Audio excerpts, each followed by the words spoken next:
शुरुआत के जो 6 श्लोक सुखदेव जी के हैं, बाकी के 13 श्लोक जो हैं वो गोपिकाओं के हैं। 6 और 13 19 और 20वां श्लोक जो है वो सुखदेव जी ने उपसंहार किया है। तो इस तरह से ये बात यहाँ बताई। तो अपन देखें कि गोपिकाएं ने वर्णन शुरू किया, उसमें उसको समझाते हुए पहले अपन श्लोक देख लें। अक्षरवताम फलमिदम न परम विदामः सख्य पशुननु विवेश यतो वयस्यै वक्त्रम व्रजे सुतयो अनुवेणुजुष्टम यैर्वा नीपीतम अनुरक्त कटाक्ष मोक्षम। अब यहाँ क्या आज्ञा कर रहे हैं?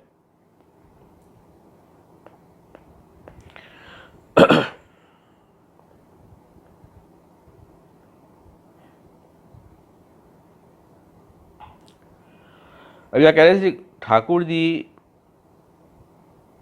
के दर्शन करने, उन ठाकुर जी का अनुभव करना, ये गोपीजन कह रहे हैं हमारे लिए सबसे बड़ा फल है।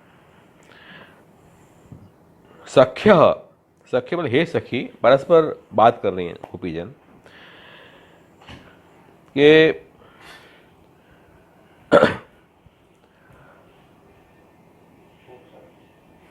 व्रजेश सुतयो, व्रजेश सुतयो वक्त्रम। व्रजेश मतलब नंदराय जी के जो दोनों पुत्र भगवान श्री कृष्ण और बलराम जी, और वो क्या कर रहे हैं? अनुवेणु जुष्टम, वेणुनाद करते हुए, बंसी बजाते हुए, और पशुननु निवेशयतो वयस्यै, वेणुनाद करते हुए, बंसी बजाते हुए और स्नेह भरे कटाक्ष चलाते हुए, निपीतम अनुरक्त कटाक्ष मोक्षम, और अपने मित्रों के द्वारा वयस्य ही पशु अनुनिवेशयत, सब गाय वगैरह पशुओं को वन में ले जाते हुए जो ठाकुर जी हैं, उनके जो वक्त्र हैं, व्रजसुत वक्त्रम, उनके जो ब्रजराज जी के जो पुत्र हैं, उनके मुख का सेवन, वो हमारे लिए अक्षरमताम फलमिदम न परम विदाम, वो हमारे लिए मुख्य फल है, वही फल है। नेत्र वालों का तो, या इंद्रिय वाले जो हैं, जिनको प्रभु ने इंद्रिय दी हैं, देखना, सुनना, सूंघना, ऐसे इंद्रिय वाले जो जीव हैं, उनके लिए तो यही फल है। जिनको इंद्रिय नहीं है, बेचारे अभागी जीव, उनके लिए शायद, जैसे वृक्ष बेचारे देख नहीं सकते हैं, वृक्ष जो हैं वो केवल अनुभव कर सकते हैं, देख नहीं सकते हैं। कई बेचारे देख भी सकते हैं, लेकिन उनके लिमिटेशन है। हम मनुष्य में ठाकुर जी ने सामर्थ्य दिए कि हम, हमारे में एकादश इंद्रिय, सब इंद्रिय हमारी जागृत है, तो हम तो भाग्यशाली जीव हैं। भाग्यशाली जीव कब है? जब इंद्रियों को हम सांसारिक विषय में न लगाए और ठाकुर जी में लगाए, तो भाग्यशाली हैं।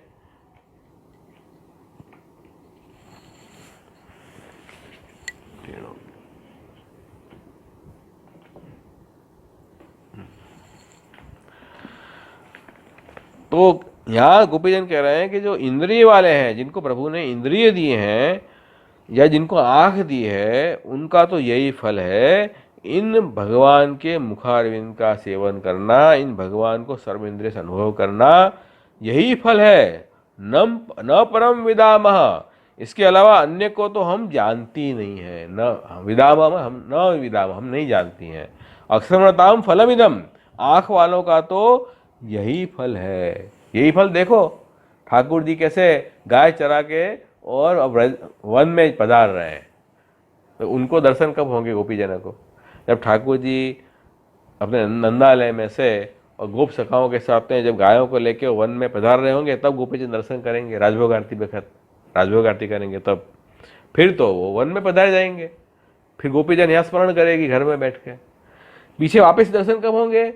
जब ठाकुर जी वापस शाम को पधारेंगे गायों को, सखाओं को लेके, तब संध्या आरती के समय उनको दर्शन होंगे। 2 बखत दर्शन किए ना, वो कह रहे यही हमारा फल है। प्रभु के दर्शन हुए, उन प्रभु की सेवा प्राप्त हुई, हमारे लिए इससे बड़ा कोई फल ही नहीं है। यही हमारे लिए बड़ा फल है। तो इस बात को समझाने के लिए श्री महाप्रभु जी ने कारिका में बात समझाई है। भगवता स संलापो दर्शनम मिलितस्य च आश्लेष सेवनम चापि स्पर्शश्चापि तथा विध अधरामृत पानम च भोगो रोमोद्गमस् तथा तत्कुजितानां श्रवणम आग्रहणम चापि सर्वतः तद अनंतिकद गतिर् नित्यम एवं तद भावनम सदा इंद्रियम एव इदम एव इंद्रियवताम फलम मोक्ष अपि नान्यथा यथा अंधकारे नियता स्थितिर्नाक्षणो फलम भवेत् एवं मोक्ष अपि इंद्रियादि युक्तानाम सर्वथा नहीं बाधकानाम परित्यागे साधकानाम न तद्वत् भवेत्। क्या कह रहे हैं कि जो नेत्र जिसको प्राप्त हैं या जिसको समस्त इंद्रिय प्राप्त हैं, ऐसे को तो यह भगवान का स्वरूप ही फल है। क्यों फल है? क्योंकि ये तो आनंदात्मक स्वरूप है। अरे भाई, हम तो संसार में जो आनंद नहीं है, ऐसी चीजों को देख के खा के भी आनंद मान रहे हैं, जो अपन को मालूम है कि वो चीज टिकने वाली नहीं है। जिस अन्न को हम खा रहे हैं वो अन्न एक दिन में खराब हो जाता, सड़ जाता है, उसको खा के बहुत आनंदित हो रहे हैं और इससे ऐसी अपेक्षा रखेंगे कि हमारा देह टिका रहेगा। जिस अन्न के पोषण से जो अन्न स्वयं नाशवान है, उस अन्न से हम देह का पोषण कर रहे हैं, वो देह कहाँ से टिकने वाला है? लेकिन ऐसी सांसारिक वस्तु का उपभोग करने से बड़ा आनंद मान रहे हैं। तो गोपी जन को तो अब प्रभु के स्वरूप ज्ञान हो गया है, प्रमेय स्वरूप का। वो तो कह रहे हैं कि ये तो आनंदात्मक स्वरूप है, इनको छोड़ के कहीं जाने की जरूरत नहीं है। तो ठाकुर जी का स्वरूप ही हमारे लिए फल है। भगवान एव ही फलम, उसकी प्रभा मेरा ग्रंथ में महाप्रभु जी ने कहा भगवान एव ही फलम। क्यों? क्योंकि इस स्वरूप से वार्तालाप करें, मुख होगा तो वार्तालाप करेंगे ना, दर्शन करें, आश्लेष करें, आलिंगन करें, मिलन करें, सेवा करें, उनका स्पर्श करें, उनके अधरामृत का पान करें और भोग करें, उनके प्रसाद महाप्रसाद का भोग करें और पुलकितता, प्रभु के लीलाओं का दर्शन करके रोमांच हो जाना, रोंगटे खड़े हो जाना। लौकिक में सब होता है, लोक में हम सब कार्य करते हैं जो वास्तव में नश्वर है, नाशवंत है, क्षणिक है, फिर भी कर रहे हैं। तो ये तो ठाकुर जी तो स्वयं आनंद स्वरूप है। तो हमको तो यही फल हमारे लिए है। भगवान के हुए जो पूजन है, वो नाद है, वेणुनाद, उनका श्रवण करना, श्रवण इंद्रिय से श्रीअंग की सुगंध लेना, नित्य प्रभु के निकट जाना और सदा भगवान की लीला की भावना, स्वरूप भावना करते रहना मन से, चित्त से, हमारे लिए तो यही फल है। अन्य प्रकार का जो मोक्ष है वो हमारे लिए बिल्कुल भी फल नहीं है। वो कैसे कह रहे हैं कि यथा अंधकारे नियताम स्थिति न अक्षण फलम भवेत्। जैसे अंधकार में अपन रहें तो क्या नेत्रों का फल है? वो नेत्रों की सफलता मानी जाएगी? अंधे कमरे में बंद हो जाए हम तो क्या नेत्र की सफलता है? वो नहीं है। अपने आंख में पट्टी बांध दें तो नेत्रों की सफलता है? नहीं है। ऐसे अपन ये मास्क लगा के घूम रहे हैं आजकल, तो वो नाक की सफलता है? कोई सुगंध ही नहीं आ रही है। यूँ भी सुगंध बंद हो, जिसको कोरोना हो जाए उसको भी सुगंध बंद। दोनों ही स्थिति ऐसी है। जिसको कोरोना नहीं है उसकी भी सुगंध बंद है, जिसको कोरोना हो गया उसको भी सुगंध बंद है। ये स्थिति है आजकल। तो कह रहे हैं कि ये स्थिति है तो हमारी सफलता इंद्रियों की इसमें नहीं है। हम तो प्रभु के आँख से दर्शन करें, कान से प्रभु की वाणी सुने, मुख से उनके साथ वार्तालाप करें, हर प्रकार से उन प्रभु का अनुभव करें, इसमें ही हमारी सफलता है। बाकी तो निष्फलता ही निष्फलता हाथ में है। और मोक्ष को तो हम अंधकार ही मानते हैं। क्यों? मोक्ष मिल जाएगा तो क्या होगा? न देह है न इंद्रिय है, हमारी जीव चेतना प्रभु में मिल जाएगी, तो हमको सांसारिक दुख से मुक्ति मिल जाएगी। संसार में जन्म मरण और वृद्धावस्था और व्याधि की तकलीफ है, जरा मरण, वो तो सब मिट जाएगा।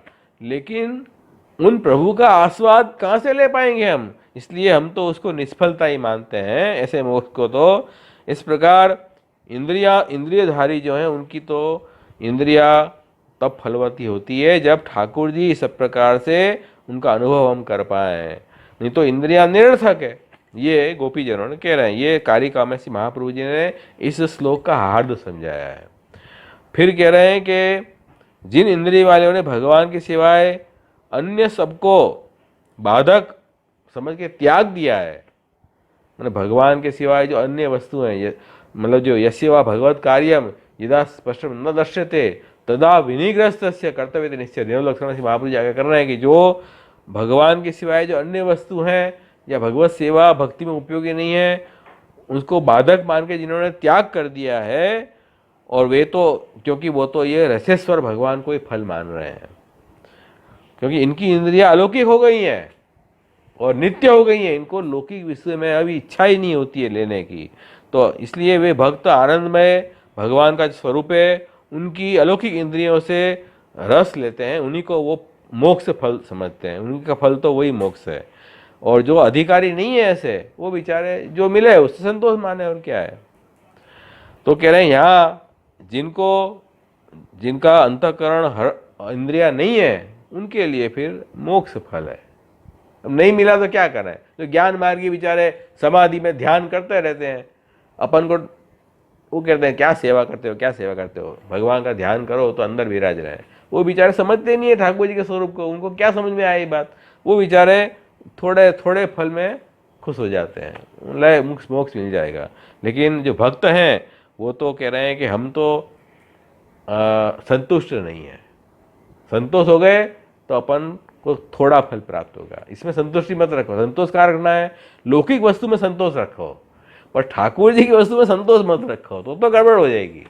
हम उल्टा काम करते हैं, ठाकुर जी के संबंधी वस्तु में संतोष रखते हैं और लौकिक वस्तु में लोभ और असंतोष बहुत ज़्यादा है, इसके कारण हमारा पतन हो रहा है। तो कह रहे हैं हम इसमें संतोष नहीं रखेंगे, वो ज्ञानी लोग संतोष रखेंगे। सांसारिक लोग हैं ना, प्रवाही जीव, मर्यादा जीव, संतोषी जीव है। कहाँ संतोषी जीव है, अलौकिक में। प्रवाही जीव क्या है, उनको तो सेवा से मतलब ही नहीं है, वो तो प्रवाह घूमे, उनको तो बहुत संतोष है, ठाकुर की सेवा नहीं मिल रही है, हम पर प्रसन्न है। मर्यादा जीव है, वो सेवा करते हैं, कब तक करेंगे, मोक्ष मिलता तब तक, फिर छोड़ देंगे उसको। लेकिन जो पुष्टि जीव है उनके लिए तो भगवद रूप सेवार्थम तत्सृष्टाता भाई, भगवान की स्वरूप सेवा के लिए पुष्टि सृष्टि प्रकट हुई है, इसलिए उनको तो ठाकुर जी की सेवा और स्मरण में ही आनंद है, उनको संतोष नहीं है। जितनी सेवा मिले उनमें उनका आनंद ही आनंद है, ये उत्तम अधिकारी की बात है। तो यहाँ वही कह रहे हैं कि भाई इसमें जो उत्तम अधिकारी थे वो तो सर्वेंद्रिय से भगवान का अनुभव करते हैं, और जिसको उत्तम अधिकारता नहीं है, ऐसे भी जीव हैं कई, वो के नेत्र से प्रभु के दर्शन करते हैं, उनमें ही वो संतुष्ट है। तो दर्शन हुए बहुत बड़ी बात है ना, प्रभु के दर्शन भी कहाँ मिलते हैं आज। तो आजकल कई लोग पुष्टिमान में कहते हैं कि हमारे यहाँ दर्शन फल नहीं है, दर्शन कर रहे हैं वो सब बेकार आदमी है, वो वैष्णव ही नहीं है, पुष्टि मार्गी नहीं है, ऐसे कल कई लोग गलत प्रचार कर रहे हैं। ऐसा नहीं है, ठाकुर जी का दर्शन ही बहुत बड़ा, नयनमन को यही फल, ठाकुर जी के दर्शन कराए। तो यहाँ दोनों प्रकार के अधिकारी है, उत्तम अधिकारी है जो सर्वेंद्रिय से भगवान का अनुभव करते हैं, और जो गौण अधिकारी है वो केवल नेत्रेंद्रिय से प्रभु का दर्शन करते हैं। दोनों प्रकार के अधिकारी, जिसको जो प्रभु ने जो अधिकार दिया है उसका आनंद वो ले रहे हैं, किसी को भी तुच्छ मानने की जरूरत नहीं है। अरे भाई ठाकुर जी का दर्शन कर रहे हैं, ये बहुत ज्ञान मार्ग से तो बहुत बड़ा फल है, ये आँख से दर्शन करना ये भी कम फल है क्या, बहुत बड़ा फल है ये तो दोनों प्रकार के जीव इधर बताए हैं, सर्वेंद्रिय से भगवान का अनुभव करना मुख्य फल, और जिनको मुख्य फल की प्राप्ति नहीं देना चाह रहे प्रभु, उनको केवल आँख से प्रभु के दर्शन हो जाए, वही उनके लिए फल है। दोनों चीज़ अपने बनाइए, तो अपने लिए तो दोनों दुर्लभ है। देखो आज के जीवों के लिए तो दोनों वस्तु दुर्लभ है, दो अपन को तो दर्शन मिल जाए उसमें हमको तो बहुत खुशी है, और ठाकुर जी और फल देना चाहे तो और लेने तैयार ही है, हम तो उनको संतोष तो है ही नहीं। तो इस तरह से ये संयोग स्वरूप का अनुभव इस श्लोक में किया। अब जो है वो उसके बाद के जो 8वां श्लोक है उसमें विप्रयोगात्मक स्वरूप का अनुभव यहाँ समझा रहे हैं। च्युत प्रवाल बर्रस तबकोदपालाब्ज बालानुप्रोक्त परिधान विचित्र वेशौ मध्ये विरेज तुरलम पशुपाल गोष्ठ्याम रंगे यथा नटवरौ क्वच गाय मानव। यहाँ क्या कह रहे हैं कि ठाकुर जी ने आम की जो कोपल है वो कान में धारण कर रखी है। च्युत प्रवाल, आम्रणा नाम प्रवाल, कोपल, छोटी छोटी कोपल होती है आम की, वो धारण कर रखी है कान में। और बर्रस तबकोद पलाब्ज, और मयूर पिच्छों के गुच्छक मस्तक पर धारण किए हैं। वही ठाकुर जी को जो वन में मिल गए श्रृंगार कर लिए उनके, और कमल की माला कंठ में धारण की है, उत्पलाब्ज माला अनुप्रयुक्त परिधान विचित्र वेश, और फिर उस श्रृंगार से जो मैच होते हुए ऐसे पीतांबर वस्त्र आपने धारण किए। तो विचित्र वेश प्रभु का, बहुत सुंदर वेश वाले जो रामकृष्ण भगवान श्री कृष्ण और बलराम जी जो है वो यथा नटवरऊ, नट के समान, और पशुपाल गोष्ठ्याम, पशुपाल गोष्ठ्याम मतलब ग्वाल बाल की सभा में गान करते हुए शोभा दे रहे हैं। कैसे शोभा दे रहे हैं? जैसे नाट्यशाला में नट शोभायमान होते हैं, ऐसे ठाकुर जी का स्वरूप यहाँ बहुत विप्रयोगात्मक स्वरूप का वर्णन है, क्योंकि नटवपु यहाँ बताया है। वरवपु का वर्णन तो अक्षरवता वेदम फलम में हो गया। अब जो अब नटवपु मतलब विप्रयोगात्मक रसात्मक स्वरूप है, जिसका वर्णन अपन ने देखा था, उसका वर्णन 8वें श्लोक में आया है। तो यहाँ ये बात कि यहाँ ठाकुर जी के रूप और ठाकुर जी जो है उनका रसात्मक स्वरूप है, ये समझाने के लिए आम्र के रस के कोपल धारण किए हुए ये बताया है कि आम्र के वृक्ष में रस है और आपका रूप भी सुंदर है। कैसे सुंदर है? मयूर पिच के गुच्छ धारण किए हुए ऐसे सुंदर रूप है, और श्रीअंग में सहज सुगंध है ठाकुर जी की, इसलिए आपने कमल की माला धारण की है। तो ये इस तरह यहाँ तीनों बात यहाँ आई है कि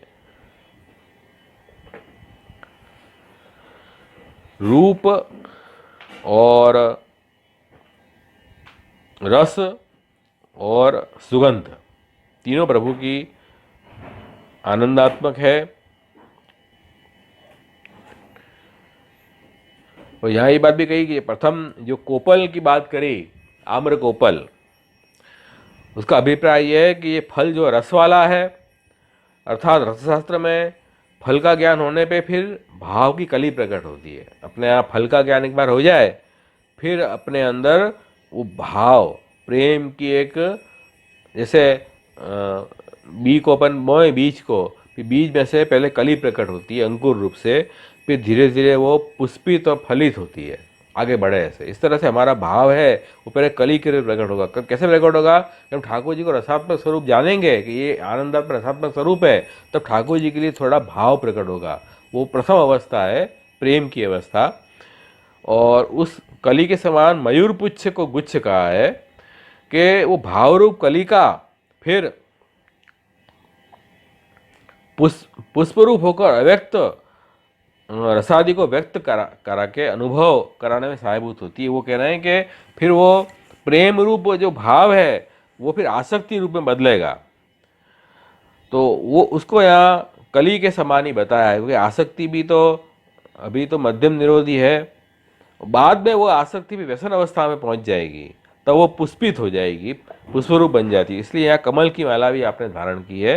ऐसा ठाकुर जी का प्रेमात्मक स्वरूप है, प्रेम आसक्ति व्यसनात्मक स्वरूप ठाकुर जी का बताया है यहाँ। तो ये व्यसन दशा में भी जो भक्त सब प्रभु के भाव को अनुभव कर पाता है विप्रयोग अवस्था में। जब व्यसन होगा भक्त को, तब ठाकुर जी से मिलन होगा, संभाषण होगा, ये सब बात उनको हृदय में सदा रहेगी। तो वो ठाकुर जी साक्षात नहीं विराजते होंगे प्रत्यक्ष, तब भी परोक्ष अवस्था में भी उन प्रभु का अनुभव व्यसन अवस्था में जीव कर पाता है।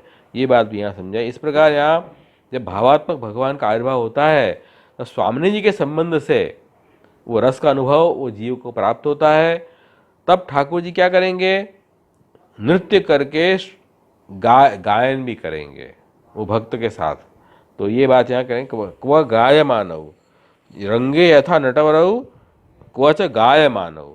ठाकुर जी फिर वो रंगमंच पर जैसे नट अभिनय करते हो, इस तरह से यहाँ ठाकुर जी भी फिर संगीत की तान छेड़ते हैं ग्वाल मंडली के बीच में बैठ के, और प्रभु भी जो हैं वो सुंदर सुंदर गान छेड़ रहे हैं, यह कह रहे हैं। तो ये ठाकुर जी भी इस तरह से, मतलब यहाँ गान के साथ साथ अपन को वो भी लेना है, नृत्य भी लेना है, वाद्य गीत के साथ प्रभु जो है वो गान छेड़ रहे हैं। तो ये ठाकुर जी का ये विप्रयोगात्मक स्वरूप का वर्णन गोपिकाएं वन में बैठ के कर रही हैं। कहते ठाकुर जी कैसे गोप मंडली के मध्य में विराज के नृत्य कर रहे हैं, गान कर रहे हैं, उन उपयोगात्मक जो नटवपु का स्वरूप का अनुभव गोपिकाएं यहाँ कर रही हैं।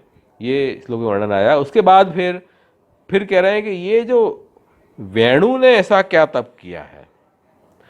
गोप्य किमाचरदयम कुशलम स्मय वेणु दामोदर अधर सुधामपि गोपिका नाम भुंक्ते स्वयं यद अवशिष्ट रसम हृदिन्यो ऋषत्वचोश्रु मुमुचु स्तरवो यथार्या। ये गोपीजन, ये देखो, ये मुरली ने ऐसा कौन सा पुण्य तप किया है कि जो सर गोपीजन, केवल गोपीजन को ही तो ये भोग्य है।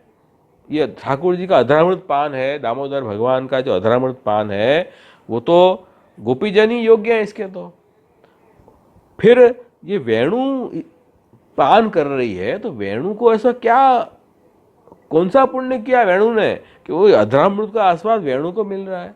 ये बात कर रही है आपस में गोपीजन।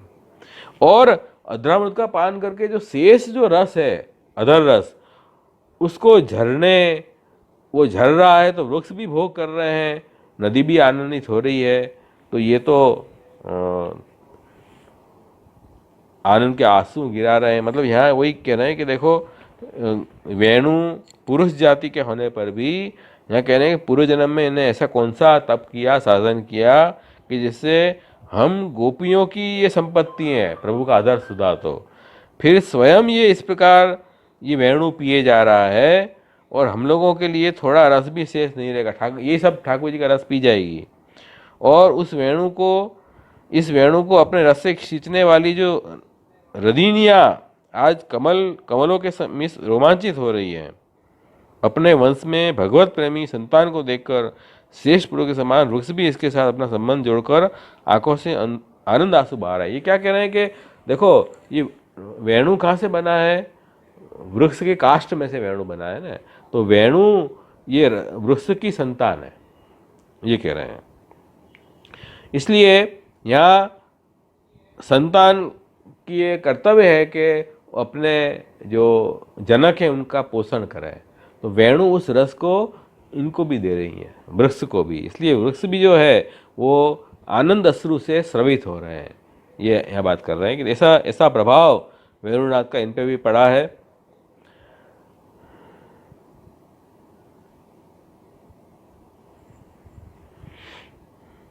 तो जैसे नदियाँ और वृक्ष की संतान जो है वेणु है, और अवशिष्ट रस देकर उनका भी ये पोषण वेणु कर देता है, ये बात समझा रहे हैं। क्योंकि यहाँ ये वेणु में ऐसी तो क्या बात विशेषता है हमारे में नहीं है, ये गोपीजनों को प्रश्न हुआ है कि इसका विचार जरूर करना चाहिए। क्योंकि हम तो स्त्री हैं और वेद की ऋचाएँ हैं, श्रुति रूपा हैं, और हम तो सब जानती हैं कौन से धर्म का कौन सा फल मिलेगा, हमको सब पता है। वेद में जितने साधन बताए गए हैं, ज्ञान, कर्म, तप, पुण्य वगैरह, सबको हम जानती हैं और सबका फल हमें पता है। तो कोई भी साधन से भगवान की प्राप्ति नहीं हो सकती। ये बात तो स्वयं वेद में ही कही बात है कि अयम आत्मा न प्रवचन लभ्य न मेधा न बहुना सुते न जब विषय ऋण तेन लभ्य। तो ये जो भगवान है ये तो केवल कृपा से ही लब्ध है।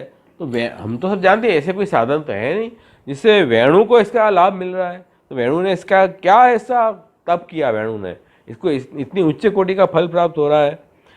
तो इस पर विचार गोपियाँ कर रही हैं। और फिर उसमें रहस्य आया कि देखो वेणु को ये फल मिलने का कारण कुछ है। क्या है? एक तो वेणु बनने में बड़ी तकलीफ है। ठाकुर जी की बंसी कैसे बनोगे, आपको बहुत सहन करना पड़ेगा। मतलब वो जो लकड़ी है उसको तराशा जाए, तराश के उस पर छिद्र किए जाए, उसके अंदर अवकाश आएगा, तब तो वो वेणु नाद प्रकट करने की योग्यता प्राप्त होगी उसको। तो वो उस लकड़ी को बहुत सहन किया है उन्होंने, बहुत दुखों को सहन करके वो वेणु हुई है। ऐसे ही थोड़ी उसको फल मिल रहा है ये तो है वेणु ने सब कुछ त्याग करके केवल भगवान के लिए ही मेरा उपयोग हो, ऐसा भाव तो है उसमें उन्होंने। और इस बात को समझाने के लिए कह रहे हैं कि वेणु शब्द का रहस्य आप देखो कि वेणु शब्द कैसे बना है कि व, ई और अणु, 3 अक्षरों से ये शब्द बना है वेणु। व plus E equal two way, और उसमें अणु जोड़ दें तो वे प्लस अणु वेणु। तो व का अर्थ क्या है? तो व का अर्थ बता रहे हैं अमृत, ब्रह्मानंद रूप अमृत, ये व का अर्थ है। और ई का अर्थ क्या है? विषयानंद, जो हम संसार के विषयों को भोग के आनंद लेते हैं, उसका मतलब ई है। तो व और ई, वे मतलब ब्रह्मानंद और विषयानंद।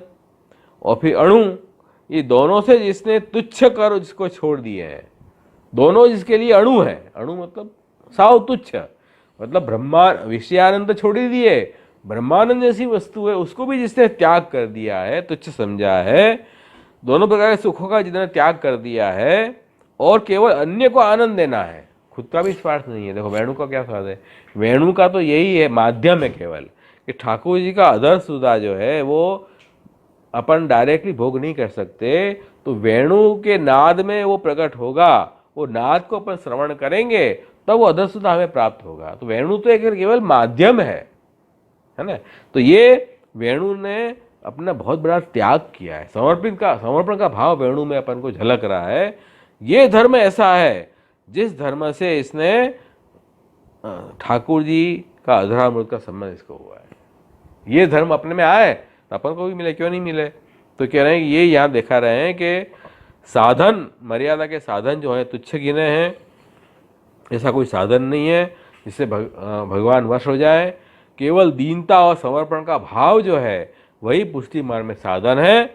और प्रभु के सुख की ही मुख्य कामना रखनी, ब्रह्मानंद और विषयानंद को भी छोड़ देना, ऐसी जब भावना आएगी तब भगवान भी भक्तों के अधीन। ऐसे दामोदर लीला में जैसे ठाकुर जी प्रकट किया, दामोदर लीला में स्वयं ठाकुर जी भक्त के अधीन हो गए, भक्ताधीनता प्रकट की और अपने को खुद को रस्सी से बंधवाया। इस तरह से ये दामोदर भगवान के अधर सुधा प्राप्त होगी, वेणु को प्राप्त हुई है। वेणु ने कोई तपस्या ऐसी नहीं की है, पर ये बहुत बड़ी तपस्या है उनकी कि सब सुखों को त्याग करके केवल भगवान के लिए ही स्वयं को समर्पित की है और भगवान के भक्तों के लिए समर्पित है कि अब ये अधर सुधा भक्तों को भी मिले, जैसे वृक्ष और नदियों को भी ये रस की प्राप्ति करवाई। तो ऐसे ही वेणु का बड़ा महात्म्य है यहाँ। तो ये यहाँ समझाना चाह रहे हैं कि इस तरह से वेणु में यह तो असमर्थ दिखती है कि ये तो वेणु में ये योग्यता कहाँ से आई, लेकिन ये योग्यता इसमें है, इसलिए उसने पान की है। ये बात यहाँ समझाई है। और आगे भी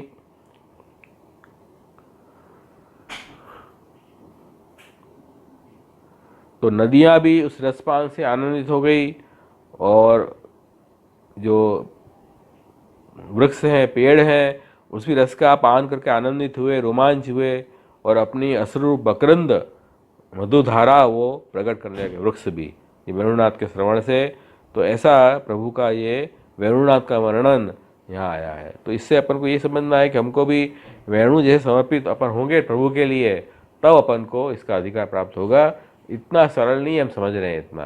तो इसलिए महाप्रभु जी ने अपन को ये शरणागति और समर्पण का जो मार्ग बताया है, मुख्य सेवा, शरण, समर्पण और सेवा, जिससे हमको ये अधरामृत का पान मिल सकता है। तो उसे महाप्रभु जी स्वयं ठाकुर जी के मुखारविंद स्वरूप हैं। और वेणु है वो कौन है कि गोसाई जी, वो वेणु है। और वेणु में जो 7 छिद्र हैं वो गोसाई जी के 7 लाल जी हैं। एक धर्मी स्वरूप श्री गिरधर जी हैं और ऐश्वर्य, वीर, रस, ज्ञान, वैराग्य, ये 6 आत्मा श्री गोसाई जी के 7 छिद्र हैं। उसमें से अपन को नाद प्रकट हो रहा है। कौन सा नाद? नाम निवेदन रूपी मंत्र। वो सब जीवों को मिल रहा है अधरामृत, वो वेणुनाथ अपन को मिल रहा है, वही तो। और उससे हमको वो रस की प्राप्ति होगी। तो इसलिए ठाकुर जी ने श्री महाप्रभु जी को आज्ञा किया, ब्रह्म संबंध कराओ देवी जीवों को, और ब्रह्म संबंध करा के उनको ये अधरामृत रस का पान कराओ। तो माध्यम तो श्री महाप्रभु जी, गोसाई जी और श्री गोसाई जी वल्लभ कुल के द्वारा ये नाद प्राप्त होगा, वैसे नहीं होगा। इसलिए क्योंकि भुवि भक्ति प्रचारिक कृतेश्वान कृपिता स्वं से अशेष महात्म्य स्थापित हो, अपने वंश में अशेष महात्म्य स्थापित किया है कि उनके द्वारा जब जीव को नाम निवेदन रूपी ये वेणुनाद का अधरस प्राप्त होगा, उसका भी अपन को सखी है कैसे आपस में परस्पर उसको अवगान कर रही है, ऐसे निवेदनम तो स्मर्तव्यम सर्वथा तादृशे ही जनई। ये निवेदन जो प्राप्त हुआ है हमें श्री महाप्रभु जी के मुखारविंद से, श्री गुसाई जी के पास से, ये अपने वल्लभ कुल के पास से, उनका अपन को निवेदन का स्मरण करता रहना पड़ेगा, तब जाके ये वेणुगीत प्रकट होगा। ये वेणुगीत आज की तारीख में अपन को ये वेणुगीत इस तरह समझना पड़ेगा। तो ये यहाँ समझा रहे हैं। तो ये वेणुनाद आज भी अपन को उपलब्ध है, ऐसा नहीं है नहीं मिलेगा।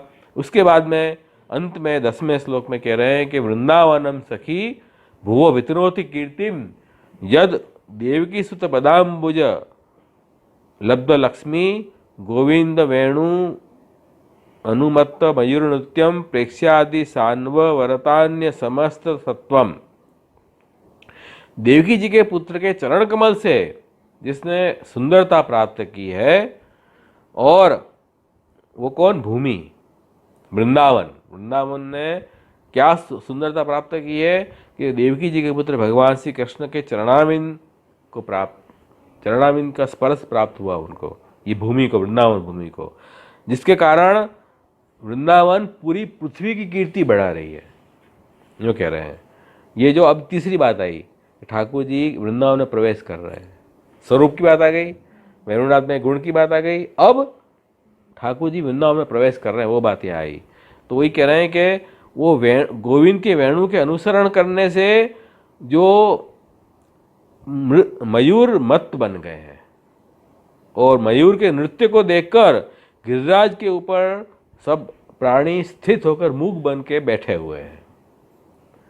ये इसका भाव समझा रहे हैं यहाँ कि यहाँ गोपियाँ के मन में थोड़ी ईर्ष्या भी हुई कि देखो ये पृथ्वी कितनी भाग्यशाली है, क्योंकि देखो पृथ्वी का स्पर्श देवताओं के चरण भी नहीं करते हैं। ऐसे अपन कहते हैं कि देवताएं जो पदार्थ हैं ना, उनके चरणाविंद पृथ्वी में स्पर्श नहीं करते हैं। मनुष्य अपने जैसे देवताएं नीचे पाम नहीं रखेंगे, ये उनकी पहचान है। तो कि वो पृथ्वी, जब पृथ्वी का स्पर्श देवताओं के चरण भी नहीं कर सकते हैं, तो इस वृंदावन भूमि का स्पर्श देवोत्तम के चरण नहीं, किंतु पुरुषोत्तम के चरण कर रहे हैं। देवताओं में से उत्तम जो देवता है वो भी चरण स्पर्श नहीं कर रहे हैं, ये तो पुरुषोत्तम भगवान श्री कृष्ण वो स्पर्श कर रहे हैं। तो कह रहे हैं कि ये तो बड़ी भाग्यशाली ये वृंदावन भूमि है। और पुरुषोत्तम के जो अंश रूप है पुरुष, उनके आधिभौतिक चरण ये पृथ्वी है, और आध्यात्मिक चरण तो अपन इंद्रिय से देख ही नहीं सकते, वो तो इंद्रियातीत हैं। और आदिदेव चरण तो आनंद स्वरूप भगवान के चरणाविंद है, उनका भी भूमि से संबंध नहीं होता है। जो पुरुष के अंश अवतार है उनका भी, ये तो साक्षात पूर्ण पुरुषोत्तम के चरणाविंद का स्पर्श हो रहा है। ये कितना विस्मय की बात है। ये मैंने भगवान के अवतार और अंशावतार के भी चरणों के स्पर्श भूमि को नहीं मिल सकते हैं। तो यहाँ तो पुरुषोत्तम अपने चरणाविंद से वृंदावन में प्रवेश कर रहे हैं, तो ये तो बड़ी भूमि भाग्यशाली है। ये भूमि तो दैत्य भूमि है, मधु दैत्य की भूमि है ये तो। और भूमि दैत्य भूमि होने से अधम है, उसमें भी स्त्री संबंध वाली है वृंदावन, वो मधु दैत्य की पुत्री वृंदा है। तो इसने तो बड़ा भाग्य है इसका, बड़ी भाग्यवती हुई ये तो, कि उनको भगवान की चरणाविंद का स्पर्श का लाभ प्राप्त हुआ। फिर अपने आप को कंपेयर कर रही हैं गोपीजन कि हमारा हृदय भी तो भूमि है। क्यों? कि देखो ये भूमि में ठाकुर जी पधारे हृदय में, तो उनके चरणाविंद का स्पर्श भूमि को हो। और भूमि कठोर भी होती है, और भूमि में कठोरता भी है, नदी भी है, भूमि में वन भी है, सब कुछ है कि नहीं। इसलिए हमारे हृदय में भी सब कुछ है। हम कभी कठोर बन जाएंगी तो वहाँ पर्वत प्रकट हो जाएंगे, और हमारे अंतःकरण में भगवत रस विद्यमान है तो वो नदी रूप है। और जो रोमकूप रूप वन है, हमारे जो रोम है रोमांचित होते हैं प्रभु को देख के, वो वन है। और वह स्त्री रूप भी है, जैसे वहाँ वृंदावन स्त्री रूप है, हम भी स्त्री रूप हैं, ठाकुर जी के लिए हैं। स्त्री का मतलब यहाँ ठाकुर जी के लिए लेना है। तो ऐसे कि गोपीजन भी खुद की समानता वृंदावन से करने चाह रही हैं। तो फिर हम क्यों वंचित हैं ठाकुर जी के चरणारविंद से? यूँ कह रहे हैं कि हम क्यों वंचित हैं ठाकुर जी के चरणारविंद से। और यहाँ कह रहे हैं कि देखो ये इतनी महत्ता भूमि की आज क्यों हुई? ठाकुर जी के चरणारविंद व्यापी वैकुंठ में हम विराजें तो वृंदावन में विराजे, तो उसमें आश्चर्य की बात नहीं है। लेकिन यहाँ तो वृंदावन पृथ्वी की कीर्ति बढ़ा रहा है कि वृंदावन तो पृथ्वी में है ना। ऐसे पृथ्वी में जो स्थित वृंदावन है वहाँ ठाकुर जी पधारे तो ये तो पूरी पृथ्वी की कीर्ति बढ़ गई आज। वृंदावन के कारण ये भूमि की महत्ता हो गई, नहीं तो भूमि को कौन पूछता है आज। तो ये कह रहे हैं कि ये यदि ये वृंदावन व्यापी वैकुंठ में होता तो कोई विचारने की जरूरत नहीं है, फिर तो विराजेंगे ठाकुर जी। लेकिन ये वृंदावन पृथ्वी में है और वहाँ ठाकुर जी की चरणारविंद की प्राप्ति हुई, ये तो पृथ्वी की कीर्ति बढ़ा रहा है। तो इसलिए यहाँ कह रहे हैं कि वृंदावन ऐसा वन है जो धन्य है, जो पृथ्वी की भी कीर्ति बढ़ा रहा है। तो यही बात यहाँ, तो यहाँ ये दिखाना चाह रहे हैं कि वृंदावन का चरणारविंद को दिखाने में वृंदावन का सामर्थ्य नहीं है, भक्ति का सामर्थ्य, भक्ति का स्थापन प्रभु ने किया है कि भक्ति यदि है तो अपन भगवान के चरण के दर्शन कर सकें, और भक्ति नहीं है तो नहीं कर सकें। मूल में हृदय में भक्ति भाव प्रकट करना बहुत जरूरी है, तब ये हृदय भी वृंदावन बन सकता है और ठाकुर जी पधारेंगे यहाँ, भक्ति होगी तो। और भक्ति नहीं है तो ठाकुर जी कहाँ से पधारेंगे? तो हमारे ठाकुर जी देखो अपने घर में विराज रहे हैं, महाप्रभु जी कृपा से बड़ी बहुत अनुग्रह है, बड़ी कृपा की बात है। तो हमारा घर में भी ठाकुर जी तो अपने घर की कीर्ति बढ़ गई, हम तो कह रहे हैं। जब जैसे वृंदावन में ठाकुर जी पधारे तो पूरी पृथ्वी की कीर्ति बढ़ी, तो ठाकुर जी अपने घर में पधारे तो अपने घर की कीर्ति नहीं बढ़ गई? बढ़ गई। पर अब ठाकुर जी केवल वहीं एक कोने में ना विराज रहे, हमारे हृदय रूपी हृदय में भी पधारे, ये भी जरूरी है साथ में। तब तो उसका अनुभव पर अच्छे से कर पाएंगे। तो वो कब होगा? कि ठाकुर जी की अपन उस भाव से सेवा करें, उन ठाकुर जी की लीलाओं का अपन अवगाहन करें निरंतर, तब धीरे धीरे अपने हृदय में भी वो भक्ति प्रकट होगी प्रभु के लिए। तो तब वो ठाकुर जी हृदय में भी वो प्रभु के चरणारविंद प्रकट होंगे। इसलिए वहाँ बताया है अपने यहाँ कि ठाकुर जी के आदिदेविक चरण, ठाकुर जी के आध्यात्मिक चरण और ठाकुर जी के आधिभौतिक चरण। तो आधिभौतिक चरण जो है वो सत्संग और भागवत है, ये आधिभौतिक चरण है। अभी लोक पे उपलब्ध क्या है अपन को अवेलेबल? तो सत्संग, भक्तों का संग और श्रीमद् भागवत प्रकट है आज, ये लोक में उपलब्ध है, इसलिए इसको आधिभौतिक चरण कहते हैं। इनका अपन संग करते जाएंगे निरंतर, तब क्या होगा कि हृदय में प्रभु का महात्म्य ज्ञान और स्नेह प्रकट होगा। ये आध्यात्मिक चरण है। अपने हृदय में प्रभु के लिए भक्ति भाव बढ़ना, ये आध्यात्मिक चरण है। ये जब भक्ति बढ़ेगी तब ठाकुर जी हृदय में पधार जाएंगे, उन ठाकुर जी का अनुभव भी आप कर पाओगे, वो आदिदेविक चरण प्रकट हो जाएंगे। तो आदिदेविक चरण ठाकुर जी के साक्षात चरणारविंद, आनंदात्मक आध्यात्मिक चरण ज्ञान और भक्ति, आधिभौतिक चरण सत्संग और श्रीमद् भागवत। तो ये क्रम है कि अपन आधिभौतिक चरण को पकड़ेंगे तो उससे अपन को ज्ञान भक्ति प्रकट होगी, और ज्ञान भक्ति प्रकट होगी तो ये हृदय भी वृंदावन भूमि बन जाएगी और ठाकुर जी के आदिदेविक चरण का स्पर्श हमें प्राप्त हो जाएगा। जो गोपीजन कह रहे हैं वो वही बात यहाँ सिद्ध हो जाएगी। तो ये एक बात बहुत सुंदर आई। उसके बाद में यहाँ ठाकुर जी के चरणारविंद के अनेक चिन्ह बताए हैं, ध्वजा, कलश, वज्र वगैरह, उनका ध्यान भी अपने को करना है। वो चिन्ह वहाँ चिन्ह के प्रदर्शित भी हुए भूमि पे। ठाकुर जी पधारेंगे, नंगे पैर पधारते हैं तो वो शोभा प्राप्त हुई भूमि को, ठाकुर जी चरणारविंद के चिन्ह धारण कर रहे हैं। तो यही बात कह रहे हैं कि ये, और फिर यह देवकी सुत कहा है। देखो क्या कह रहे हैं, यह देवकी सुत बदाम मुझ लब्ध लक्ष्मी, देवकी जी के सुत के चरणारविंद की प्राप्ति हुई ऐसी शोभा धारण की भूमि ने। तो ये देवकी सुत क्यों कहा यहाँ, यशोदा जी सुत क्यों नहीं कहा? तो उसका कारण बता रहे हैं श्री महाप्रभु जी कि भगवान से अपना स्वच्छंद संबंध दिखाने के लिए। हमारा ठाकुर जी संबंध डायरेक्टली है, ऐसा नहीं है यशोदा जी के साथ है फिर यशोदा जी के द्वारा हमारा, ऐसा नहीं है। ठाकुर जी हमारे हैं, वो सीधा संबंध हमारा है। स्वच्छंद संबंध दिखाने के लिए यहाँ देवकी सुत कहा है। नहीं तो यशोदासुद भी कह सकते थे, तो यशोदासुद कहते तो फिर गोपी नंद गोप की संबंधी नहीं हो जाता, ऐसे इनडायरेक्टली संबंध आता।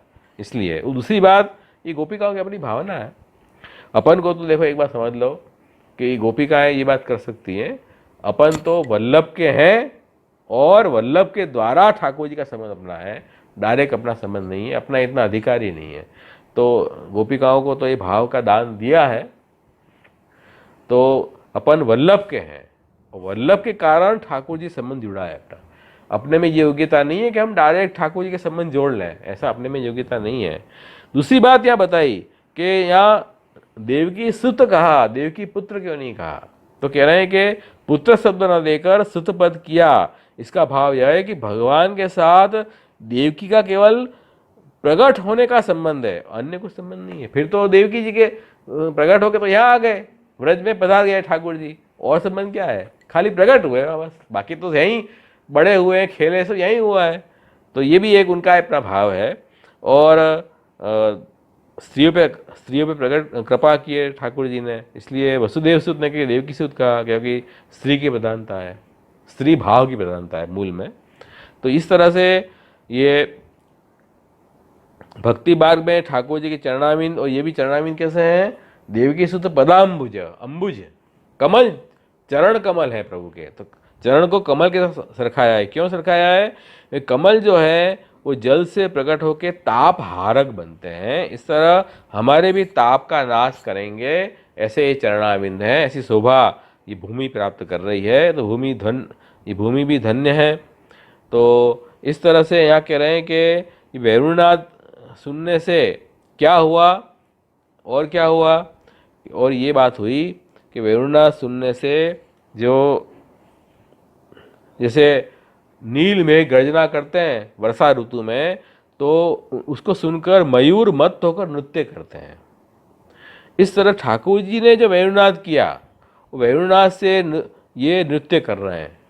ठाकुर जी भी तो मेघश्याम है, और ठाकुर जी ने ये वैरुनाथ किया तो वो नृत्य कर रहे हैं।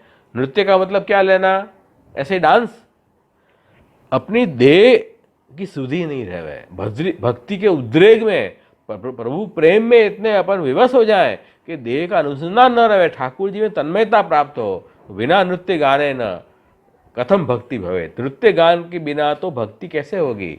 तो भक्ति का ये कार्य लक्षण है कि जब भक्ति होगी तो अपने आप जीव नाचने लगेगा, गाने लगेगा, सब कुछ छोड़, लज्जा छोड़ के प्रभु के लिए गाने लगे, नाचने लगे। ये भक्ति की विशेषता है। तो वो यहाँ दिखा रहे हैं कि ये ऐसे नृत्य करने लगे सब मयूर, और ये उपलक्षण से दिखाया है। इसी तरह सब भक्त ऐसे नाचते हैं प्रभु की प्रेम में उन्मुक्त होके।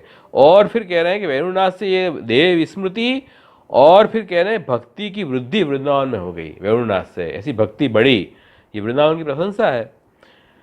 और कर्णयोः कर्णिकारं बिभ्रद्वास कनककपीशं वेदयन्तीं च मालां रन्ध्रार्वेणोदरसुधया पूरयन् गोपवृन्दै वृन्दारण्यं स्वपदरमणं प्राविशद्गीतकीर्तिः।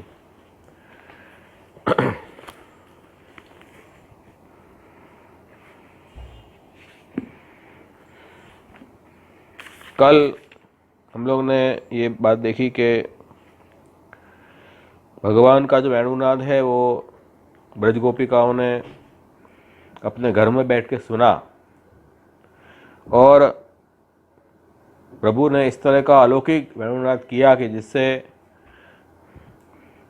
ब्रज गोपिकाओं को ठाकुर जी का स्वरूप, उनके गुण, उनकी लीलाओं का स्फुरमान हुए, और वे गुणगान करने लगे। ऐसा अलौकिक वेणुनाद ठाकुर जी ने किया है। गोपी रत्न सुताशेष वेणुवाद्य विशारद, ये नाम भी अपन ने पुरुषोत्तम स्नान में देखा कि जो गोपी व्रजगोपिकाएँ जो रत्न स्वरूप हैं भक्ति में, उनके द्वारा जो स्तुति हुई, वो स्तुति किस तरह की हुई?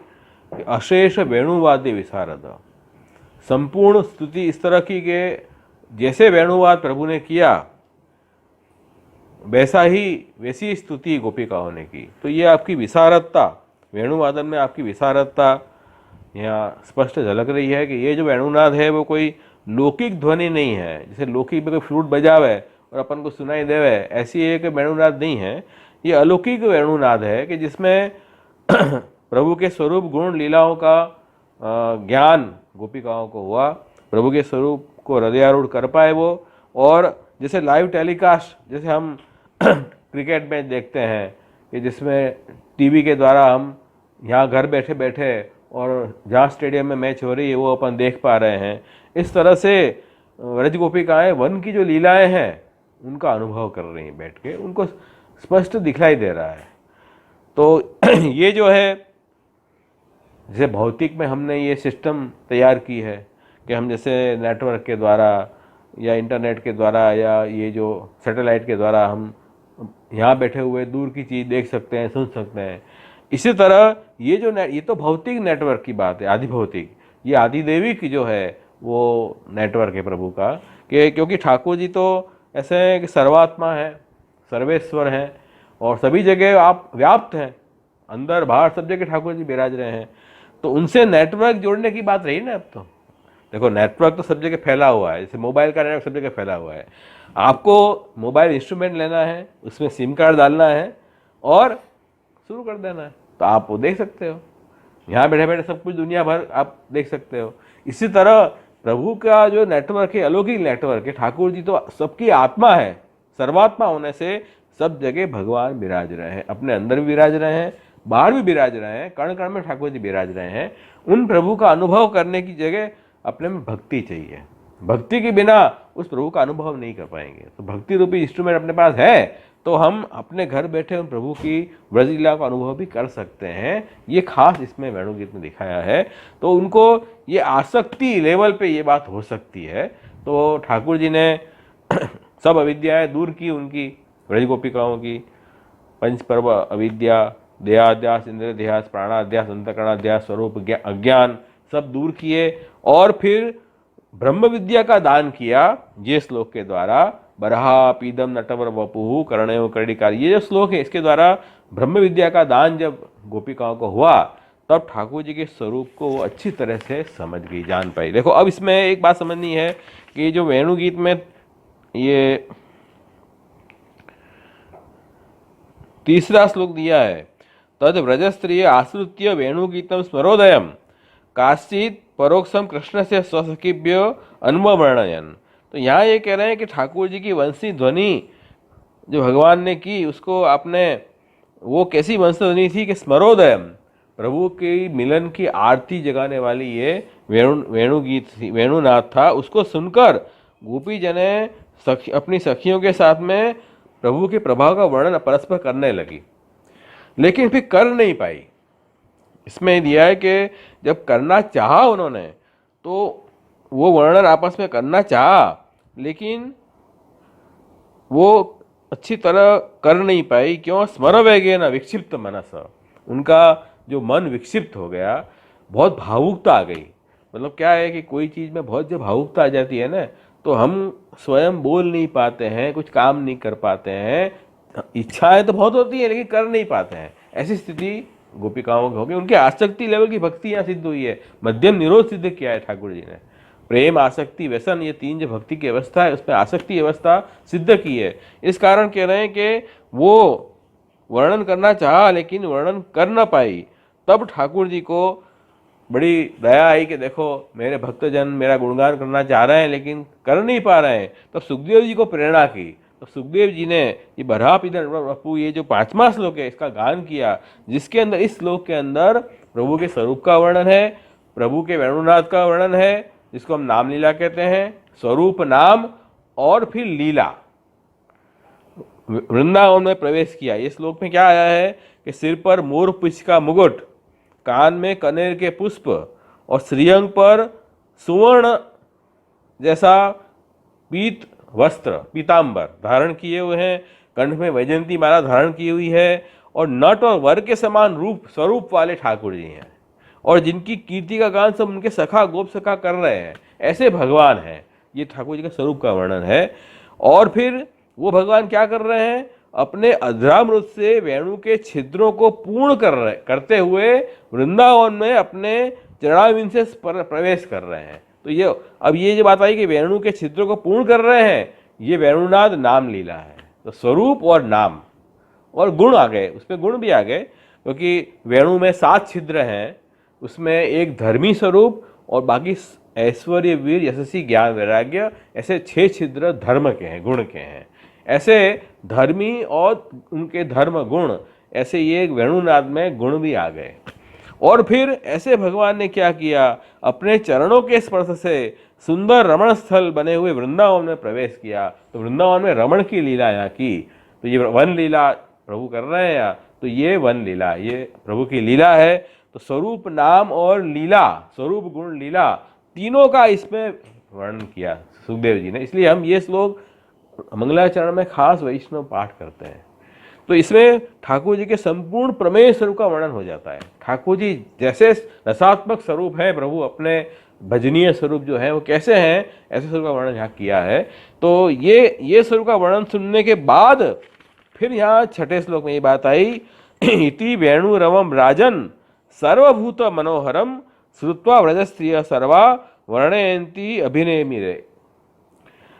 मतलब ये वंशी ध्वनि वेणुरव जब सुना, तब ये वेणुरव कैसा था कि जड़ चेतन समस्त प्राणियों के मन को चुरा लेने वाला ये वेणुरव था। और उसको सुनकर व्रज की स्त्रियां परस्पर कृष्ण में तन्मय होके वर्णन करने लगी, और जैसे ऐसे वर्णन करने लगी जैसे कृष्ण को स्वयं स्पर्श कर रही हो, इस भाव से इतना भाव उनमें आ गया। तो ये बात समझो कि इसमें ये पहले वर्णन नहीं कर पाई। तीसरे श्लोक में जब वेणु की सुना तब वर्णन नहीं कर पाई। जब सुखदेव जी ने प्रभु के स्वरूप का वर्णन किया, फिर 5वें श्लोक में, 6ठे श्लोक में ये बात है कि वेणु वर्णन कर पाई। इसका कारण श्री महाप्रभु जी ने सुबोध जी में बहुत सुंदर समझाया है, वो अपन देखें।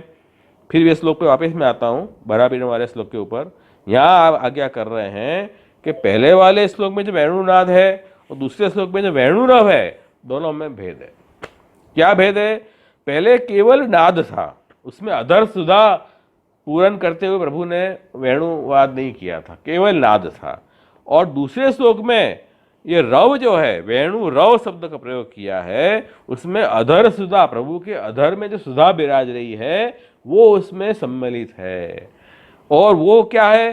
तो ऐसा रव में क्या है? तो रव शब्द का भावार्थ ये बताया है, र का मतलब अग्नि बीजात्मक विराग्नि स्वरूप, जो विराग्नि प्रकट करती है।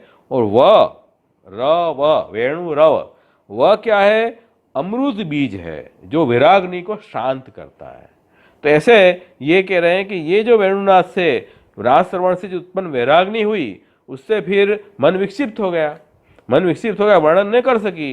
फिर वो सुधा मिश्रित प्रभु का स्वरूप उनके हृदय में प्रवेश किया, जिससे उनकी जो वैराग्नि थी वो शांत हुई। और ये ठहराव आया कि अब भगवान तो बाहर अंदर सब जगह विराज रहे हैं, तो अंतर स्थित जो प्रभु हैं उनका वर्णन शुरू कर दिया। पहले ये भाव नहीं था, पहले ठाकुर जी हृदय में विराजे नहीं थे, इसलिए वो एकदम बेसुद्देश्य हो गया। अब कैसे वर्णन करें? प्रभु तो विराज नहीं रहे, प्रभु की याद आ रही है, अब ठाकुर जी को कैसे हम वर्णन करें? ऐसे असमंजस में पड़ गई थी। लेकिन जब ये अधर सुधा मिश्री जो प्रभु का स्वरूप स्मरण किया सुखदेव जी के वचन से, तब उनको वो अधर सुधा मिश्रित जो वेणुरव सुनाई दिया, उससे प्रभु का स्वरूप हृदयारूढ़ हुआ और ये वेणुरव से फिर वो वर्णन करने लगी।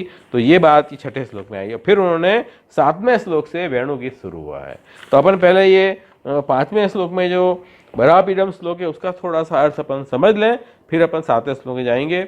अब यहाँ देखो, बरापीडम नटवर वपुहु कर्णयो कर्णिकारम। तो बरापीडम का अर्थ कर रहे हैं कि आपने मोरपीछ का मुकुट मस्तक पे धारण किया है, बरापीडम। और कर्णयो कर्णिकारम, कान में कनेर के पुष्प आपने धारण किए हुए हैं। और आगे कह रहे हैं बिभ्रद्वासः कनक कपीशम, सुवर्ण जैसा पीत पट का वस्त्र पीताम्बर आपने धारण किया हुआ है। और वैजंती मालाम, और आपने वैजंती माला धारण की हुई है। ऐसे जो नटवर वपु हैं, नटवर वपु, नट और वर समान जो प्रभु हैं, ऐसे प्रभु का स्वरूप है, वो क्या कर रहे हैं?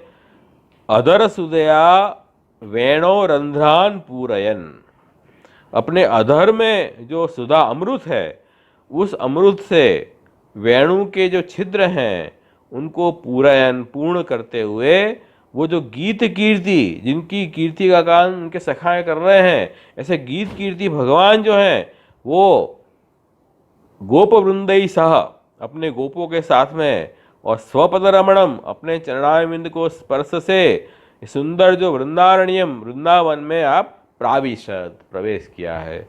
ये मूल श्लोक का अपना अर्थ है। वो श्लोक भी सबको मैंने व्हाट्सएप पे दे दिया था, सबको उसका अर्थ दिया हुआ है। यहाँ से महाप्रभु जी आज्ञा कर रहे हैं कि देखो, इस श्लोक में जो वर्णन आया है इसमें भगवान के स्वरूप का वर्णन है, वैरुनाथ का वर्णन है और क्रीड़ा का वर्णन है, वृंदावन क्रीड़ा का भी वर्णन है। तो ये स्वरूप और वैरुनाथ से गुण और लीला तीनों क्रम से यहाँ कही है। और भगवान के श्रीअंग में मयूर पिच्छ का शिरोभूषण, सिर में भूषण धारण किया हुआ है, इसका क्या मतलब है? तो कह रहे हैं कि जैसे प्रभु मयूर जो है वो जब नृत्य करता है तब आनंदित हो जाता है और अपने जो मोर पिच्छ है उसको फैला देता है मयूर, तब उसमें रस जागृत होता है। और इसका अनुकरण ठाकुर जी भी कर रहे हैं कि आपने मयूर पिच्छ को धारण किया। तो अब मतलब क्या है, कैसे मयूर जो है वो रसदान करने के लिए आनंद हो से नाचने लगता है और अपने पिच्छ को फैला देता है। तो ठाकुर जी को भाई जोड़ धराते हैं श्रृंगार में, मोर पिच्छ का जोड़, खास करके जितने प्रागट्य उत्सव अपने आते हैं बड़े उत्सव में, जैसे महाप्रभु जी गुसाई जी जन्माष्टमी के उत्सव में, श्री गुसाई जी के उत्सव में, महाप्रभु जी के उत्सव में, और सब जगह मतलब जैसे देव दिवाली में भी लग्न का उत्सव होगा तो अपन कुल्हे के ऊपर ये जोड़ धराएंगे मोर पिच्छ का। तो ये क्या है कि ठाकुर जी आज जो है वो रसदान करने के लिए तैयार है, मतलब भक्तों में कृपा करने के लिए आज आप उत्सुक हैं। ये स्वरूप श्रृंगार का ये भाव है, ये वो भाव श्रृंगार करते हैं। तो उस दिन अपन अपनी अलौकिक इच्छा ठाकुर जी अवश्य पूरी करेंगे, जिस दिन प्रभु ने ये श्रृंगार किया है। ये भाव श्रृंगार के अलग अलग भाव हैं ये। हाँ, तो ये बहुत सुंदर भाव इसमें बताया कि हर श्रृंगार का अपना भाव है। तो कह रहे हैं कि ठाकुर जी भगवान में भी रस जागृत हुआ है, जिससे प्रभु जो हैं उन भगवान के स्वरूप का स्मरण करके गोपीजन के चित्त व्याकुल हुए। और ये प्रभु जो हैं वो नटवर वपु हैं, मतलब उनका स्वरूप प्रभु रसात्मक स्वरूप है, रसो वैसह श्री कृष्ण हैं। तो नट के समान और वर के समान, नटवर वपु, नट वर वपु, वपु मतलब स्वरूप। आपने जो श्री विग्रह आपका धारण किया है, जैसे मनुष्याकृति ऐसे दिखाई दे रहे हैं, लेकिन है तो आनंदाकार स्वरूप, आनंद मात्र कर्पाद मुखोदरादि, ऐसे भगवान का स्वरूप है। तो यहाँ ऐसे नटवर नट वपु हैं और वर वपु हैं, नट वपु भी नर वपु। इसका क्या अर्थ है? तो कह रहे हैं कि आप तो रस रूप हैं, और रस के दो प्रकार रस शास्त्र में बताए गए हैं।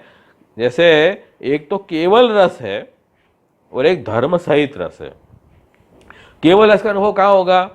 तो नाट्य में जैसे अपन को अनुभव होता है। नाट्य में क्या करते हैं कि जो नट होता है, अभिनय करने वाले, वो जो कैरेक्टर उनको दिया जाता है उस कैरेक्टर को अपने हाव भाव से, अपनी चेष्टाओं से, अपने वेशभूषा से वो प्रकट करते हैं। वहाँ वो कैरेक्टर है नहीं वास्तव में, लेकिन अपनी उनकी स्किल है, उस एक्टिंग की स्किल से उस कैरेक्टर को बाहर उभारते हैं।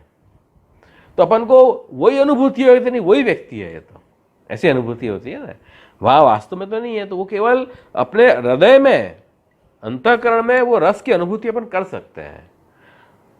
આપણે બધા ટીવી સિરિયલ જોઈએ છે કે નહીં? કેવા ઇન્ટરેસ્ટથી જોઈએ છે, कितनी इंटरेस्ट अपन देखते हैं टीवी सीरियल। तो वो क्या है कि अपन को उस पात्र में खो जाते हैं, अपन वो पात्र की जो नाट्य रस में अपन खो जाते हैं। तो अपन अपने आप को उसके साथ में उसको कंपेयर करते हैं, तब तो आनंद आता है। हम अपन वो अलग चल रहा है, हम अलग हैं, इस भाव से देखेंगे तो इतनी मज़ा नहीं आएगी।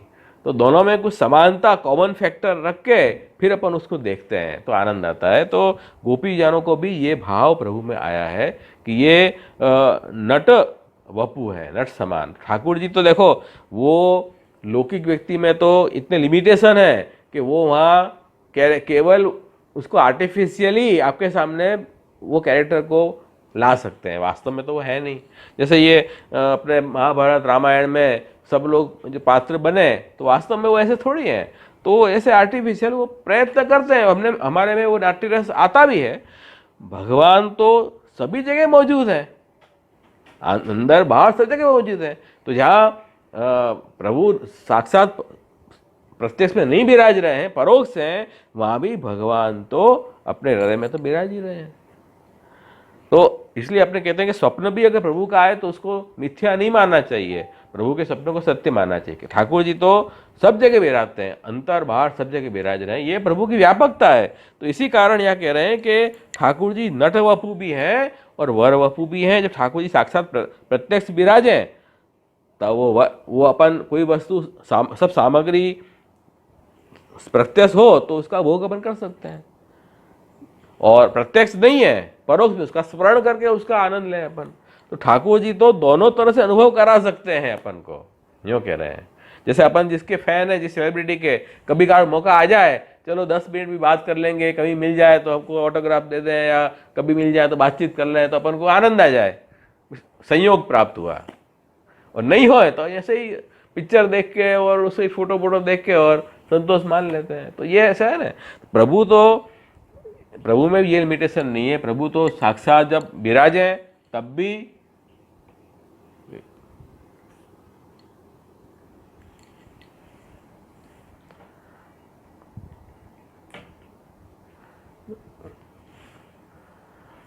साक्षात ठाकुर जी प्रत्यक्ष विराज रहे हैं अपने समक्ष, तब संयोग में अनुभव कराते हैं, वो वर वपु हैं। और प्रत्यक्ष न विराज परोक्ष हैं तो नट वपु की तरह भी आप अनुभव करा सकते हैं, वो विप्रयोग में है। ठाकुर जी साक्षात नहीं विराज रहे हैं, ठाकुर जी दोनों तरह से अपन अनुभव करा रहे हैं। ऐसे रसात्मक ठाकुर जी का स्वरूप है, ये यहाँ समझाना चाह रहे हैं। ऐसे नटवर वपु प्रभु हैं। और गोपीजन के हृदय में भी भगवान विराज रहे हैं, तो ज्ञानियों की तरह नहीं विराज रहे हैं। ज्ञानी तो जो है अपने हृदय में विराजमान प्रभु का ध्यान करते हैं समाधि में, और फिर वही निराकार तेज स्वरूप में लय हो जाते हैं। गोपीजन के हृदय में तो ठाकुर जी विराज के और सब अनुभव लीलाओं का करा रहे हैं। ये भक्ति की विशेषता है ज्ञानियों से, ये समझाना चाह रहे हैं यहाँ।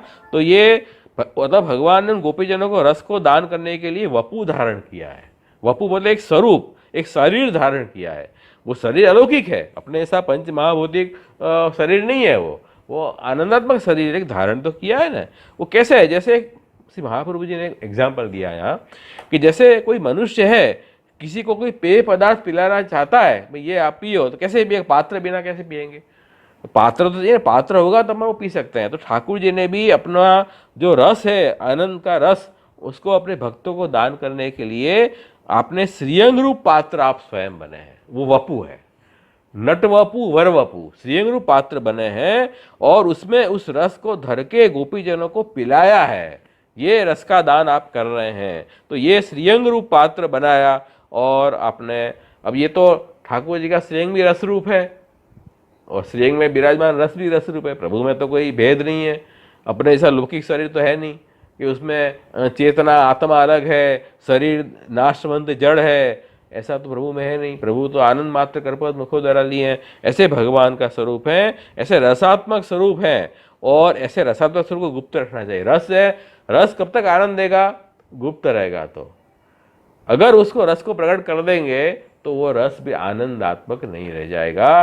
तो हमको जो आनंद आ रहा है, कोई भी जैसे नाट्य रस में भी जो आनंद आ रहा है, तो अपन को आनंद देने की चीज है वो। अगर उसको अपन प्रकट कर देंगे बात को, तो अपन को इतना आनंद नहीं आएगा। इसका मतलब देखने नहीं जाना सबको साथ में, ये बात नहीं है, लेकिन वो रस को आनंद आप खुद ले सकते हो अपने मन में, उसमें आसक्ति करके प्रेम करके, और उसका आनंद आप खुद ले सकते हो। तो ये बात कह रहे हैं। इसलिए उसको भगवान ने भी उस रस को गुप्त रखने के लिए आपने पीताम्बर धारण किया है, कनक कपीसम, वो जो आज्ञा कर रहे हैं। तो प्रभु ने भी पीताम्बर धारण क्यों किया, कि उसको गुप्त रखने के लिए। तो बिभ्रत वास कनक कपीसम, और वैजयंती मालाम, और फिर वैजयंती माला भी आपने धारण की है उस रस को गुप्त रखने के लिए, केवल पीताम्बरी नहीं, और विशेष आच्छादन करने के लिए रस को वो कीर्तिमती जो वनमाला है, वैजयंती माला मतलब वन में जो अलग अलग प्रकार के पुष्प होते हैं उन पुष्पों से बनाई हुई माला को वैजयंती माला कहते हैं। लेकिन जब ठाकुर जी धारण करेंगे माला तो वो वैजयंती माला बन जाएगी। क्यों? कि सदा उनकी जय होती है, अवश्य जय होगी। प्रभु जो माला धारण करेंगे उसकी तो जय अवश्य होगी। तो क्या इसलिए उसका नाम वैजयंती माला हो गया कि यह माला निश्चय से जय कराने वाली है। जय कराने वाली मतलब ठाकुर जी दोनों रस के द्वारा अपने भक्तों को आनंद देने वाले प्रभु हैं। ऐसे प्रभु ने ठान ली है कि अब तो इनके सब दोष निवृत्त हो गए, बाल लीला के द्वारा प्रेम प्रकट हो गया, प्रमाण प्रकरण की लीला से सब दोष निवृत्त हो गए, अब तो मुझे उनको आसक्ति प्रकट करके इनको अब रसदान करना है। प्रभु ने भी ठान लिया है ये। तो ये प्रमेय प्रकरण है, ठाकुर जी अपने स्वरूप से भक्तों को रसदान करने के लिए तैयार उद्यत हो गए हैं, इसलिए इसको प्रमेय प्रकरण में वेणुगीत का ये अंतिम अध्याय आया है। और इसके बाद जो वर्णन आया है, भरापि नटोरपु कर्णयो कर्णिकारम बिभ्रद्वास कनक कपीशम वैजयंती मालाम, फिर आया रंध्राण मेरो अधर सुदया। अब कह रहे हैं कि आपने अपने अधर सुधा से और वेणुनाद, वेणु के रंध्रों में अधर सुधा को पूर्ण किया, अर्थात भगवान ने बंसी बजाकर जो लीलाएं की हैं, जो वेणुनाद किया है, वो नाम लीला का अभियान स्वरूप का वर्णन हो गया। अब नाम लीला की बात कर रहे हैं कि वो वेणु के 7 छिद्र हैं और उसमें वो 7 छिद्रों में आप सुधा के द्वारा, जो अधर में आपकी सुधा विराजमान है, उसके द्वारा उस छिद्रों को पूर्ण कर रहे हैं। वो सुधा 3 प्रकार की बताई गई है, देव भोग्या सुधा, भगवत भोग्या सुधा और सर्व से अभोग्या सुधा। ये 3 प्रकार की सुधा है। सर्व अभोग्या का मतलब जिस सुधा का कोई भी भोग नहीं कर सकता, वो ठाकुर जी भोग करते हैं और ठाकुर जी का विशेष अनुग्रह हो वही उसका भोग कर सकता है, सर्व अभोग्या सुधा है। दूसरी सुधा है देव भोग्या, एक एक करके देखते हैं हम। देव भोग्या सुधा किसे कहते हैं?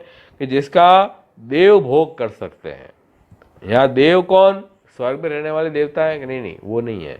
देव का मतलब यहाँ देवात्र साक्षिण, भगवान की वन लीला में जो गोप सखाए हैं वो प्रभु की लीला में सामग्री रूप से आए हैं, उनका अपना कोई स्वार्थ नहीं है। भगवान की लीला में जो आए हैं उनको अपना कोई स्वार्थ नहीं है, लेकिन ठाकुर जी की लीला में, वन में लीला में उपयोगी होकर वो आए हैं गोचारण करने के लिए। तो साक्षीवत बन के वहाँ आए हैं, उनका इतना ही अधिकार है। साक्षी बन के, जैसे अपन सजावट करते हैं तो वो सब सखाओं को खड़े करते हैं कि नहीं, सब गायों को खड़े करते हैं, तो वो क्या है? साक्षीवत खड़े हैं प्रभु की लीला में, प्रभु के लिए कुछ भी उपयोगी हम बन जाए। तो कह रहे हैं कि वो लीला में जो गोप गो आदि हैं वो सब देव हैं, उनको देव कहा है। वो स्वर्ग लोक वाले देव नहीं है, और उन देवों के भोग्य योग्य सुधा है वो देव भोग्य सुधा है। उनका जितना अधिकार था इतना वेणुनाथ के द्वारा वो सुधा को उन्हें धारण किया। जैसे अधिकार का मतलब कैसे समझना कि जैसे समुद्र में तो कितना जल है, लेकिन जो जितना पात्र समुद्र में डुबोएंगे अपन, इतना ही तो जल उसमें आएगा ना। एक छोटी कटोरी होगी तो कटोरी जितना जल आएगा, बड़ी तपेली होगी तो तपेली जितना जल आएगा। तो जितना इसका अधिकार है आएगा सबको, हो जाएंगे फुल, पूर्ण हो जाएंगे। कटोरी भी फुल भर जाएगी, ग्लास भी फुल भर जाएगा और तपेली भी फुल भर जाएगी, लेकिन जितनी पात्रता है उतना ही उसमें समावेश हो सकता है। इस तरह इनको जितनी पात्रता थी इतना इनने वो अधर सुधा को धारण किया, वो देव भोग्य सुधा है। उसके बाद में भगवत भोग्य सुधा, वो सुधा कौन सी है कि अधर सुधा को भगवान, ये अधर सुधा कैसी है कि भगवान वेणुनाथ द्वारा भक्त के हृदय में प्रवेश कराते हैं। जैसे गोपीजन या नदी वगैरह जो भी वहाँ सब सामग्री हैं उनमें प्रवेश करा के पुनः प्रभु स्वयं उनके द्वारा पान करते हैं, वह भगवत भोग्य सुधा है। तो ये ठाकुर जी स्वयं उसका भोग करते हैं। और सर्व अभोग्य सुधा वह है, वो तो कोई भोग नहीं कर सकते डायरेक्ट, वो तो आपको ठाकुर जी के जो वेणुनाथ के द्वारा पर श्रवण करेंगे, श्रवण करके, क्योंकि ठाकुर जी की जो वाणी है उसमें ही प्रभु का स्वरूप विराजमान है। जैसे वेद वाणी, वेद वाणी, वाणी कहाँ विराजेगी? ठाकुर जी के मुखारविंद में। तो मुखारविंद से वो जो सुधा है वो वेणु के द्वारा अपन को प्राप्त होगी, उसका अपन श्रवण करेंगे, श्रवण करके और फिर हृदय में हृदयारूढ़ करेंगे। श्रवण करके यहाँ से सुन के यहाँ से निकाल देंगे तो नहीं होगा, उसको श्रवण करके अपने अंतःकरण में अपन को उसको दृढ़ करना है। जब अंतःकरण में दृढ़ करेंगे तब धीरे धीरे अपने में प्रभु का स्वरूप का ज्ञान होगा और अपना समस्त इंद्रिय में वो फैलेगी, समस्त इंद्रिय भगवदीय बने, अलौकिकता आएगी, और तब फिर अपन उसका गान स्वयं करने लग जाएंगे, जैसे गोपिकाओं ने किया। ये तो ये कह रहे हैं कि ये जो सुधा है, सर्वभोग्य सुधा है, वो द्रव पदार्थ के समान सर्वत्र प्रसरण करती है।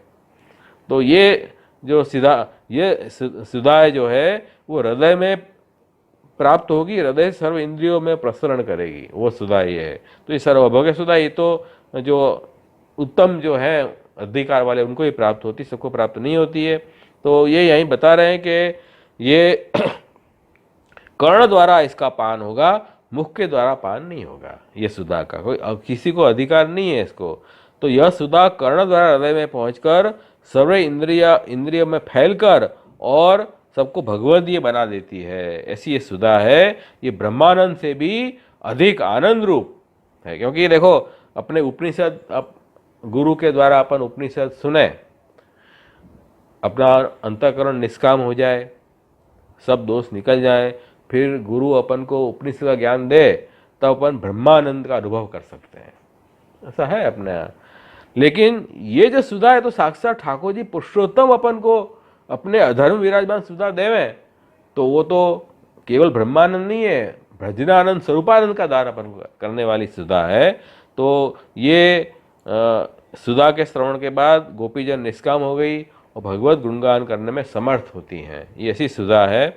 और सबकी योग्यता इसमें नहीं है, जो जिनको भोगी भाव है वही सुधा का आनंद ले सकते हैं। मतलब जो ठाकुर जी क्यों समर्पित हैं, पूर्ण रीत से प्रभु पे आश्रित है, समर्पित हैं, वही सुधा का आनंद ले सकते हैं, सब लोग नहीं ले सकते। ये बात यहाँ कहा है, मतलब यहाँ अन्य कोई पुरुष उसका भोग नहीं कर सकता।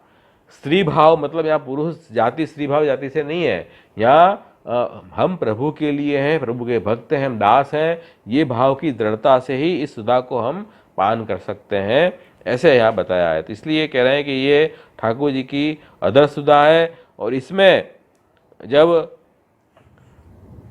भक्त में संपूर्ण भगवदीयत्व तो प्राप्त हो जाएगा, तब फिर भक्त गुणगान करके उन प्रभु का आनंद ले पाएंगे। इस स्थिति में क्या होगा कि भक्त, अभी तक क्या हो रहा था कि ठाकुर जी स्वयं भोक्ता बने हुए थे और ये भक्तों के द्वारा आप सुन रहे थे और आनंद ले रहे थे। अब क्या होगा कि भक्त गुणगान करके और स्वयं स्वरूप का आनंद भक्त ले रहे हैं। तो ये इस स्थिति में वो ये चरम सीमा है पुष्टि भक्ति की, कि भगवान जो है वो भोगी बनेंगे और भक्त भोक्ता बन जाएंगे। ये बाद में, पहले तो अपन को भोगी बनना पड़ेगा, हम ठाकुर जी के लिए हैं ऐसा भाव रखना, ये भोग्य भाव है, समर्पण का भाव है। ये जब सिद्ध हो जाएगा तब ठाकुर जी धीरे धीरे उस भक्त के अधीन होने लग जाएंगे, भक्त परवस्था प्रभु प्रकट करेंगे, तब भक्त उन भगवान का भी आनंद लेने लगता है, भक्त स्वयं भोक्ता बन जाता है। जैसे ठाकुर जी ने भक्त अधीनता लीला की है, जैसे गोपीजन कहते थे कि यहाँ करना है यहाँ आओ, हम कहते हैं ऐसे नृत्य करो, हम कहते हैं ऐसे तुम वहाँ जाके काम करो, जैसे ठाकुर जी को ऑर्डर करते गोपीजन, ऐसे वो कार्य ठाकुर जी करते। तो ये क्या है, भक्त अधीनता प्रभु ने प्रकट की। तो ये मतलब गोपीजन प्रभु का आनंद ले रहे हैं, ऐसी बात होगी ना। तो ऐसे ये तब हो सकता है, ये सर्व अभोग्य सुधा का ये स्वरूप बताया है। तो इस तरह से ठाकुर जी ने ये अधर सुधा का पान कराया, और जैसे जिस चीज़ का अधिकारी था, कृष्ण अधर्मता स्वाद सिद्धि रत्न संशय, सर्वोत्तम सूत्र में भी कहा है कि कृष्ण का अधरामृत का आस्वाद जो है वो सर्वोत्तम सूत्र से मिलता है। क्यों मिलता है? क्योंकि ये सर्वोत्तम सूत्र के जितने भी नाम हैं वो श्री महाप्रभु जी के फलरूप नाम है, निरोध रूप नाम है। इसका श्रवण करने से हमें ये अधरामृत का पान मिलेगा। क्यों? क्योंकि श्री महाप्रभु जी स्वयं ठाकुर जी के मुखारविंद स्वरूप है। तो ठाकुर जी ने अपने मुखारविंद से वेणुनाद किया, ये अधर सुधा का सबको पान करवाया। ऐसे ही श्री महाप्रभु जी के मुख से जब ठाकुर जी के स्वरूप का पान करते रहेंगे धीरे धीरे, तो हमको भी वो अधर सुधा आज के जीवों को भी प्राप्त होगी। तो श्री महाप्रभु जी की वाणी का सतत श्रवण कीर्तन स्मरण हमको करता है, तभी ये अधर सुधा हमें भी प्राप्त होगी, ये समझाना चाह रहे हैं। तो यही कहें कि ये महाप्रभु जी की वाणी का आस्वाद कैसे ले पाएंगे? कि सर्वोत्तम स्तोत्र का पाठ करने से। श्री तदुपवी दुर्बोधम सुबोधम से जैसा था श्री गुसाई जाकर कर रहे हैं कि सर्वोत्तम सूत्र के नाम को यथारूढ़ करोगे तो महाप्रभु की जो वाणी है वो दुर्बोध वाणी भी सुबोध हो जाएगी, और उस वाणी से अपन फिर कृष्ण अधरामता स्वाद सिद्धिरत्र न संशय, तो कृष्ण अधरामृत रूपी स्वाद अपन को भी प्राप्त होगा। तो ये यहाँ आधुनिक जीवों को भी ये बात समझनी है कि आधुनिक जीवों को भी ये वेणुगीत जैसे उन्हें प्राप्त हुआ अवतार काल में, ऐसे ऐसे महाप्रभु जी स्वयं प्रकट हुए, और से महाप्रभु जी कृपा से आज के जीवों को भी ये वेणुनाद प्राप्त हो सकता है। इसमें कोई बात नहीं। ऐसी बंसीबाजी वनगन में व्याप रही और महामुनि की समाधि लागी, और वहाँ ये बताया है कि तब तो वेणुनाद किया अपने ठाकुर जी ने, अब लक्ष्मण भूप द्वार, लक्ष्मण भट्ट जी के वहाँ प्रकट होके और श्री महाप्रभु जी ने वेणुनाद किया है। तो आज भी हमको ये सुधा प्राप्त हो सकती है। तो महाप्रभु ठाकुर जी ने कितनी कृपा की कि आधुनिक आज की कलयुग के जीवों को भी ये अद्भुत जो उत्तम फल है अधरामृत सुधा, उसका पान से आचार्य चरण को प्रकट करके करवाया है। तो ये बहुत बड़ी महत कृपा की बात है। जो समझ सके वही समझ सके, नहीं समझ सके वो बेचारे यहाँ वहाँ घूम रहे हैं, क्या करें। तो श्री वल्लभ के शरण में जाना बहुत आवश्यक है, उनके बिना तो ये सब फल की प्राप्ति नहीं होगी। उसके बाद में तीसरी बात क्या आई कि अपने गोपवृंद के साथ में आप वृंदावन में प्रवेश कर रहे हैं, गोपों को साथ में लेके वृंदावन में प्रवेश कर रहे हैं। तो ये है कि जगत में आपने भक्ति की स्थापना करने के लिए आपने लीला की है। क्यों? कि ठाकुर जी के चरणामिंद है वो भक्ति है। वाम चरणामिंद पुष्टि भक्ति है, दक्षिण चरणामिंद मर्यादा भक्ति है। दोनों चरणामिंद भक्ति के स्वरूप बताए हैं। तो आप अपने चरणों से रमण करके और वृंदावन में भक्ति की स्थापना कर रहे हैं। तो ये धर्म की आपने स्थापना की, उसका गान कर रहे हैं, सब गोप सिखाएंगे। देखो आपका अद्भुत प्रताप है कि अब यहाँ भक्ति की स्थापना हो गई। धर्म अर्थ काम मोक्ष और चतुर्विध पुरुषार्थ के बाद में भक्ति रूप पुरुषार्थ की भी आपने स्थापना की है। तो ये ठाकुर जी की लीला है कि अपने भक्तों के साथ में सब जीव मात्र को आनंद देते हुए लीला कर रहे हैं, भक्ति का दान कर रहे हैं। तो ये तो आपने भक्ति की स्थापना की है। वहाँ विप्रयोग का अनुभव व्रजगोपिकाएँ कर रही हैं, और यहाँ गोप सखा संयोग का अनुभव कर रहे हैं। और उस वृंदावन के जो है पक्षी हैं और पशु हैं, जीव जंतु हैं, वृक्ष हैं, नदी हैं, सभी इसका आनंद ले रहे हैं। तो ये भक्ति की स्थापना तो ठाकुर जी ने की है बहुत। तो यही यहाँ समझाना चाह रहे हैं। और ये जो कृष्ण हैं यहाँ जिन्होंने यहाँ प्रवेश किया है, उसका यहाँ अर्थ किया है विवरण में कि पुष्टि मार्ग में जो कृष्ण हैं वो कृष्ण कैसे हैं कि वो तो भोक्ता है, वही तो भोक्ता है। हम सब उनके लिए हैं, हम सब प्रभु के लिए हैं। ब्रह्म संबंध में अपन यही बोध करते हैं, हम सब ठाकुर जी के लिए हैं, और वो परब्रह्म रसात्मक स्वरूप हैं। और जब भक्ति दृढ़ हो जाएगी, अपन को आसक्ति व्यसन अवस्था में पहुँचेगी, तब ठाकुर जी स्वयं भोग्य बनेंगे और भक्त भोक्ता बन जाएगा। ये ठाकुर जी उत्तम दान जब उस वक्त करेंगे। तो ये बात यहाँ लीला की बात भी समझाई। इस तरह इस श्लोक में स्वरूप, गुण और लीला तीनों बातें आ गई। और इसी श्लोक का विस्तार जो है वो गोपीजनों ने 13 श्लोक में किया है। ये जो श्लोक है बरापिदम, इसमें जहाँ स्वरूप गुण लीला की बात है, इसी को गोपीजनों ने आगे कही है। अक्षरमतामिदम फलम, वहाँ से लेकर और 19वें श्लोक तक इसी श्लोक का विस्तार है, समझ लो आप। इसी श्लोक का विस्तार 19वें श्लोक तक है।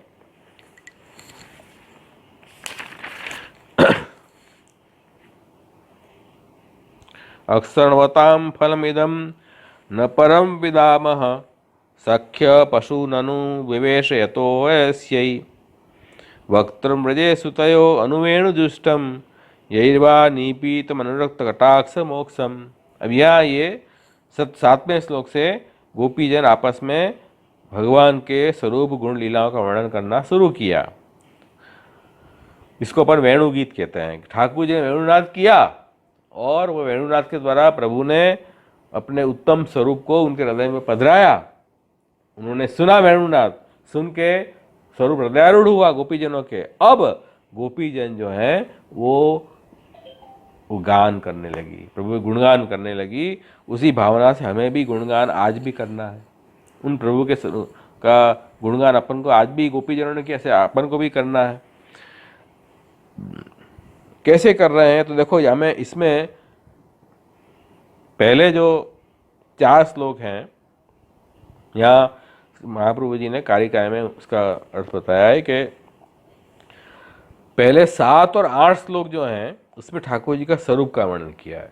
7वें श्लोक में संयोग रसात्मक स्वरूप का वर्णन है और 8वें श्लोक में विप्रयोग रसात्मक ठाकुर जी का स्वरूप है, जो पहले हम बता चुके हैं। नटवर वपु, नट वपु वर वपु। तो वर वपु संयोग रस में अनुभव कार्य स्वरूप, वो अपन को यहाँ 7वें श्लोक में मिलेगा। और वर वपु विप्रयोग में, नट वपु विप्रयोग में और वर वपु संयोग में। तो संयोग का जो संयोगात्मक रसात्मक स्वरूप है उसका वर्णन 7वें श्लोक में है, और नट वपु जो विप्रयोगात्मक स्वरूप है उसका वर्णन 8वें श्लोक में है। ऐसे 2 तो ये हो गए।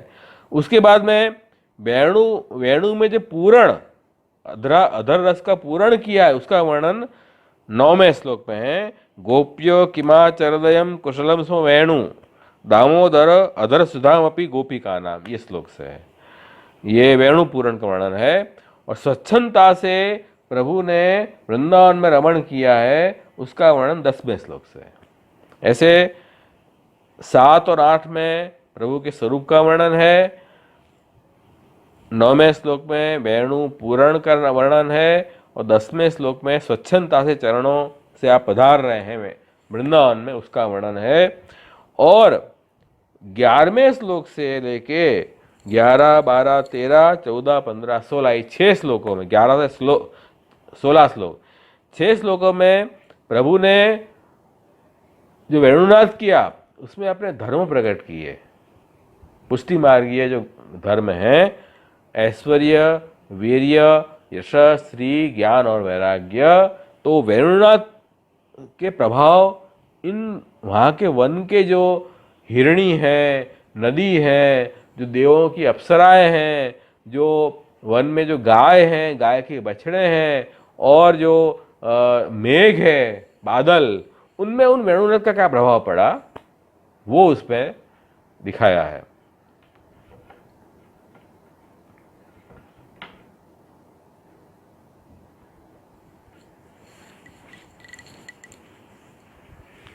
तो वेणुनाद का प्रभाव उनमें क्या पड़ा है, तो ये जो प्रभाव पड़ा उससे अपन को अनुमान होगा कि ठाकुर जी का कौन सा गुण यहाँ प्रकट हुआ। हिरणी पे जो प्रभाव हुआ तो वो ऐश्वर्य गुण दिखा रहा है। उसके बाद में जो अप्सराएं हैं देवों की, उनको वेणुनाद सुन के उनके जो प्रभाव हुआ वो ठाकुर जी का वीर्य गुण प्रकट हुआ। और उसके बाद में गाय और गाय के बछड़े, उनमें जो प्रभाव उसके यश गुण का वर्णन किया है। और ऐश्वर्य भी यश, श्री में जो पक्षी हैं वहाँ, उन्होंने सुना, उनके ऊपर श्री गुण, और फिर नदी ज्ञान गुण, और फिर मेघ है उसमें वैराग्य गुण है। ऐसे एक एक गुण भी प्रकट हुए हैं वहाँ वेणुनाद से। तो ये क्योंकि 7 छिद्र हैं वेणु में, तो 6 छिद्र एक एक गुण के हैं, और एक छिद्र धर्मी स्वरूप का वर्णन तो यहाँ आ ही गया, गोपीजनों के ऊपर प्रभाव हुआ उसका, वो दिखा दिया। ऐसे वर्णन यहाँ पूरा हुआ। उसके बाद में नाम लीला के बाद में फिर भक्ति की स्थापना हुई। उसके लिए 17 और 18 श्लोक है, जिसमें यहाँ आज्ञा कर रहे हैं कि 17वें श्लोक में ये बात बताई कि वृंदावन की जो भीलिनी है, पुलिंदिनी, वो बड़ी धन्य है, और उनको भी ठाकुर जी की प्रेम की लगन लगी, और उनको ठाकुर जी के चरणारविंद का जो कुमकुम प्राप्त हुआ, और वो कुमकुम से उन्होंने अपने हृदय की अग्नि को शांत किया, और उनको ये भाव कैसे आया ठाकुर जी में प्रेम का, तो कह के श्री गिरिराज जी के संग से, हरिदास वाले जो बड़े भक्त हैं उनके संग से उनमें ये भावना प्रकट हुई। तो ये बात 17-18वें श्लोक में भक्ति की स्थापना का वर्णन आया है, और 19वें श्लोक में ये बात आई कि प्रभु का वेणुनाथ का प्रभाव ये पड़ा कि जड़ वस्तु चेतन बन गई, चेतन वस्तु जड़ बन गई। जो अयोग्य थे बिल्कुल दोष वाले, वो योग्य बन गए, प्रभु के भक्त बन गए। ये वेणुनाथ का प्रभाव हुआ है। ये 19वें श्लोक में है, और 20वें श्लोक में अंत में उपसंहार सुखदेव जी ने किया है कि भगवान कृष्ण की ऐसी तो अनेक लीलाएं हैं। ये तो एक लीला का वर्णन किया है यहाँ तो एक दिन की लीला के वर्णन। ऐसे तो वहाँ प्रभु की नित्य लीला होती है, तो अनंत अनंत लीलाएं प्रभु की हैं, उनका वर्णन गोपी आपस में रोज करती थी नित्य नियम से। एक दिन वर्णन कर दिया ऐसा नहीं है, ये तो भागवत में खाली लीला एक दिन आई है। तो कई लोग भी कहते हैं अच्छा एक बार आपने कर लिया हो गया, ऐसा नहीं है। नित्य आपको ठाकुर जी का स्मरण करना पड़ेगा, नित्य प्रभु गुणगान गाने पड़ेगा, नित्य सेवा करनी है। एक दिन की बात नहीं है। हम लोग भोजन तो नित्य करते हैं, ऑफिस नित्य जाते हैं, घूमने फिरने नित्य जाते हैं, तो फिर ठाकुर जी की सेवा स्मरण में क्यों ऐसा कि कल हो गई सेवा, आज भागवत पढ़ लिए, पूरा करो। ભાગવતના બધું વંચાઈ ગયું ભાગવત, હવે શું કરવાનું? आपने आप ही दी है भाई, मने नहीं आपो, तमे वाँचो भाई। श्रीमद् भागवत में भगवान की लीला का आपको नित्य स्मरण कितना स्मरण करना है ये समझना है। तो ऐसी प्रभु की अनंत लीला है, और नित्य ही गोपी का स्मरण करती थी। ये 20वें श्लोक में उपसंहार किया है। तो ये पूरी सिनॉप्सिस है वेणुगीत के, ये अध्याय की पूरी सिनॉप्सिस है। गिरिराज जी के शिखर पर बहुत सारे प्राणी आके और चुप होके बैठ गए, मूक होके बैठ गए। यह है यहाँ कि प्रेक्ष्यादि सानवत परता अन्य समस्त सत्वम, सब लोग मूक होकर बैठ गए।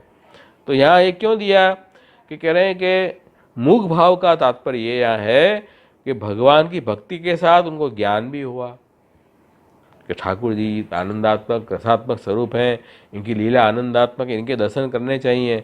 तो इसलिए अब हम ठाकुर जी के दर्शन कैसे हो, तो शिखर पे जाकर पर बैठे हैं, तो ठाकुर जी के लीला के दर्शन सब अच्छी रीत से हो। तो शिखर पर जब सब वो अन्य पशु मुख चुप होके बैठ गए, प्रभु के लीला के दर्शन कर रहे हैं।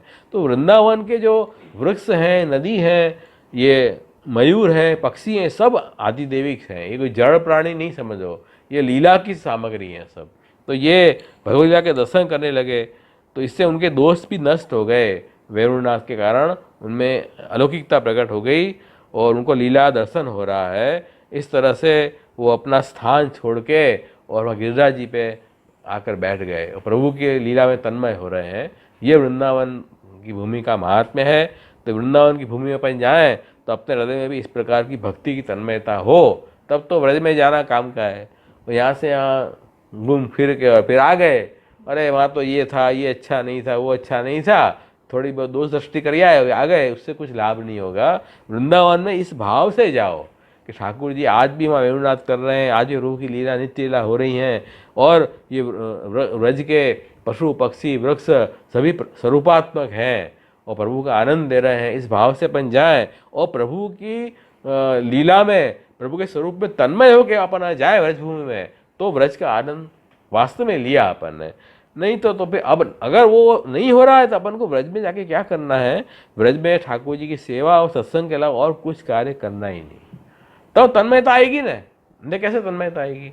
तब भक्ति की वृद्धि होगी। तो ये वृंदावन की लीलाओं का भी अपन अवगाहन करें, भागवत का भी अवगाहन करें, तभी अपन को वो भक्ति की वृद्धि होगी। इस तरह से प्रभु ने ये प्रभु के स्वरूप का, गुण का और वृंदावन में प्रवेश का वर्णन गोपियों ने इन 4 श्लोकों से किया है। अब वेणुनाथ के द्वारा कैसे ऐश्वर्य आदि 6 धर्म प्रकट हुए, उसका वर्णन आगे के श्लोक में अब कल अपन देखेंगे। आज का अपन यहीं अपना रखते हैं। आज थोड़ा कल जल्दी कंप्लीट कर दिया था, तो आज थोड़ा हमने आधा घंटा खींच दिया, तो क्योंकि कल का फिर वो शॉर्ट टाइम था, उसको कवर किया आज। तो इस तरह से बहुत ये तो बहुत संक्षेप में बताया मैंने वेणुगीत, क्योंकि देखो ये तो बहुत गूढ़ बात है। जितना इसका अपन श्रवण कीर्तन करें उतनी नई नई बातें स्फुरायमान हो, अपनी बुद्धि कितनी, बात कितनी, जितना अधिकार इतना ये समझ सकते हैं हम।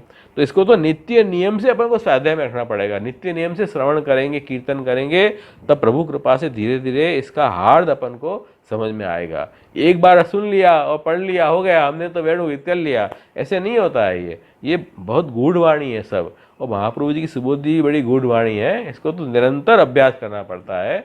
और वो प्रभु की कृपा हो, अपने साधन बल से हम बड़े बुद्धिमान हैं, हमसे अर्थ कर देंगे, ऐसे नहीं होगा। ये भगवत कृपा से होती आता है ये। तो ये तो सिर्फ महाप्रभु जी का अपन ध्यान करके और सर्वोत्तम के नामों का स्मरण करके और सुबुद्धि जी पढ़ें, तो अपन को धीरे धीरे से आचार्य चरण ही अपन को प्रकाश अपन को देवें।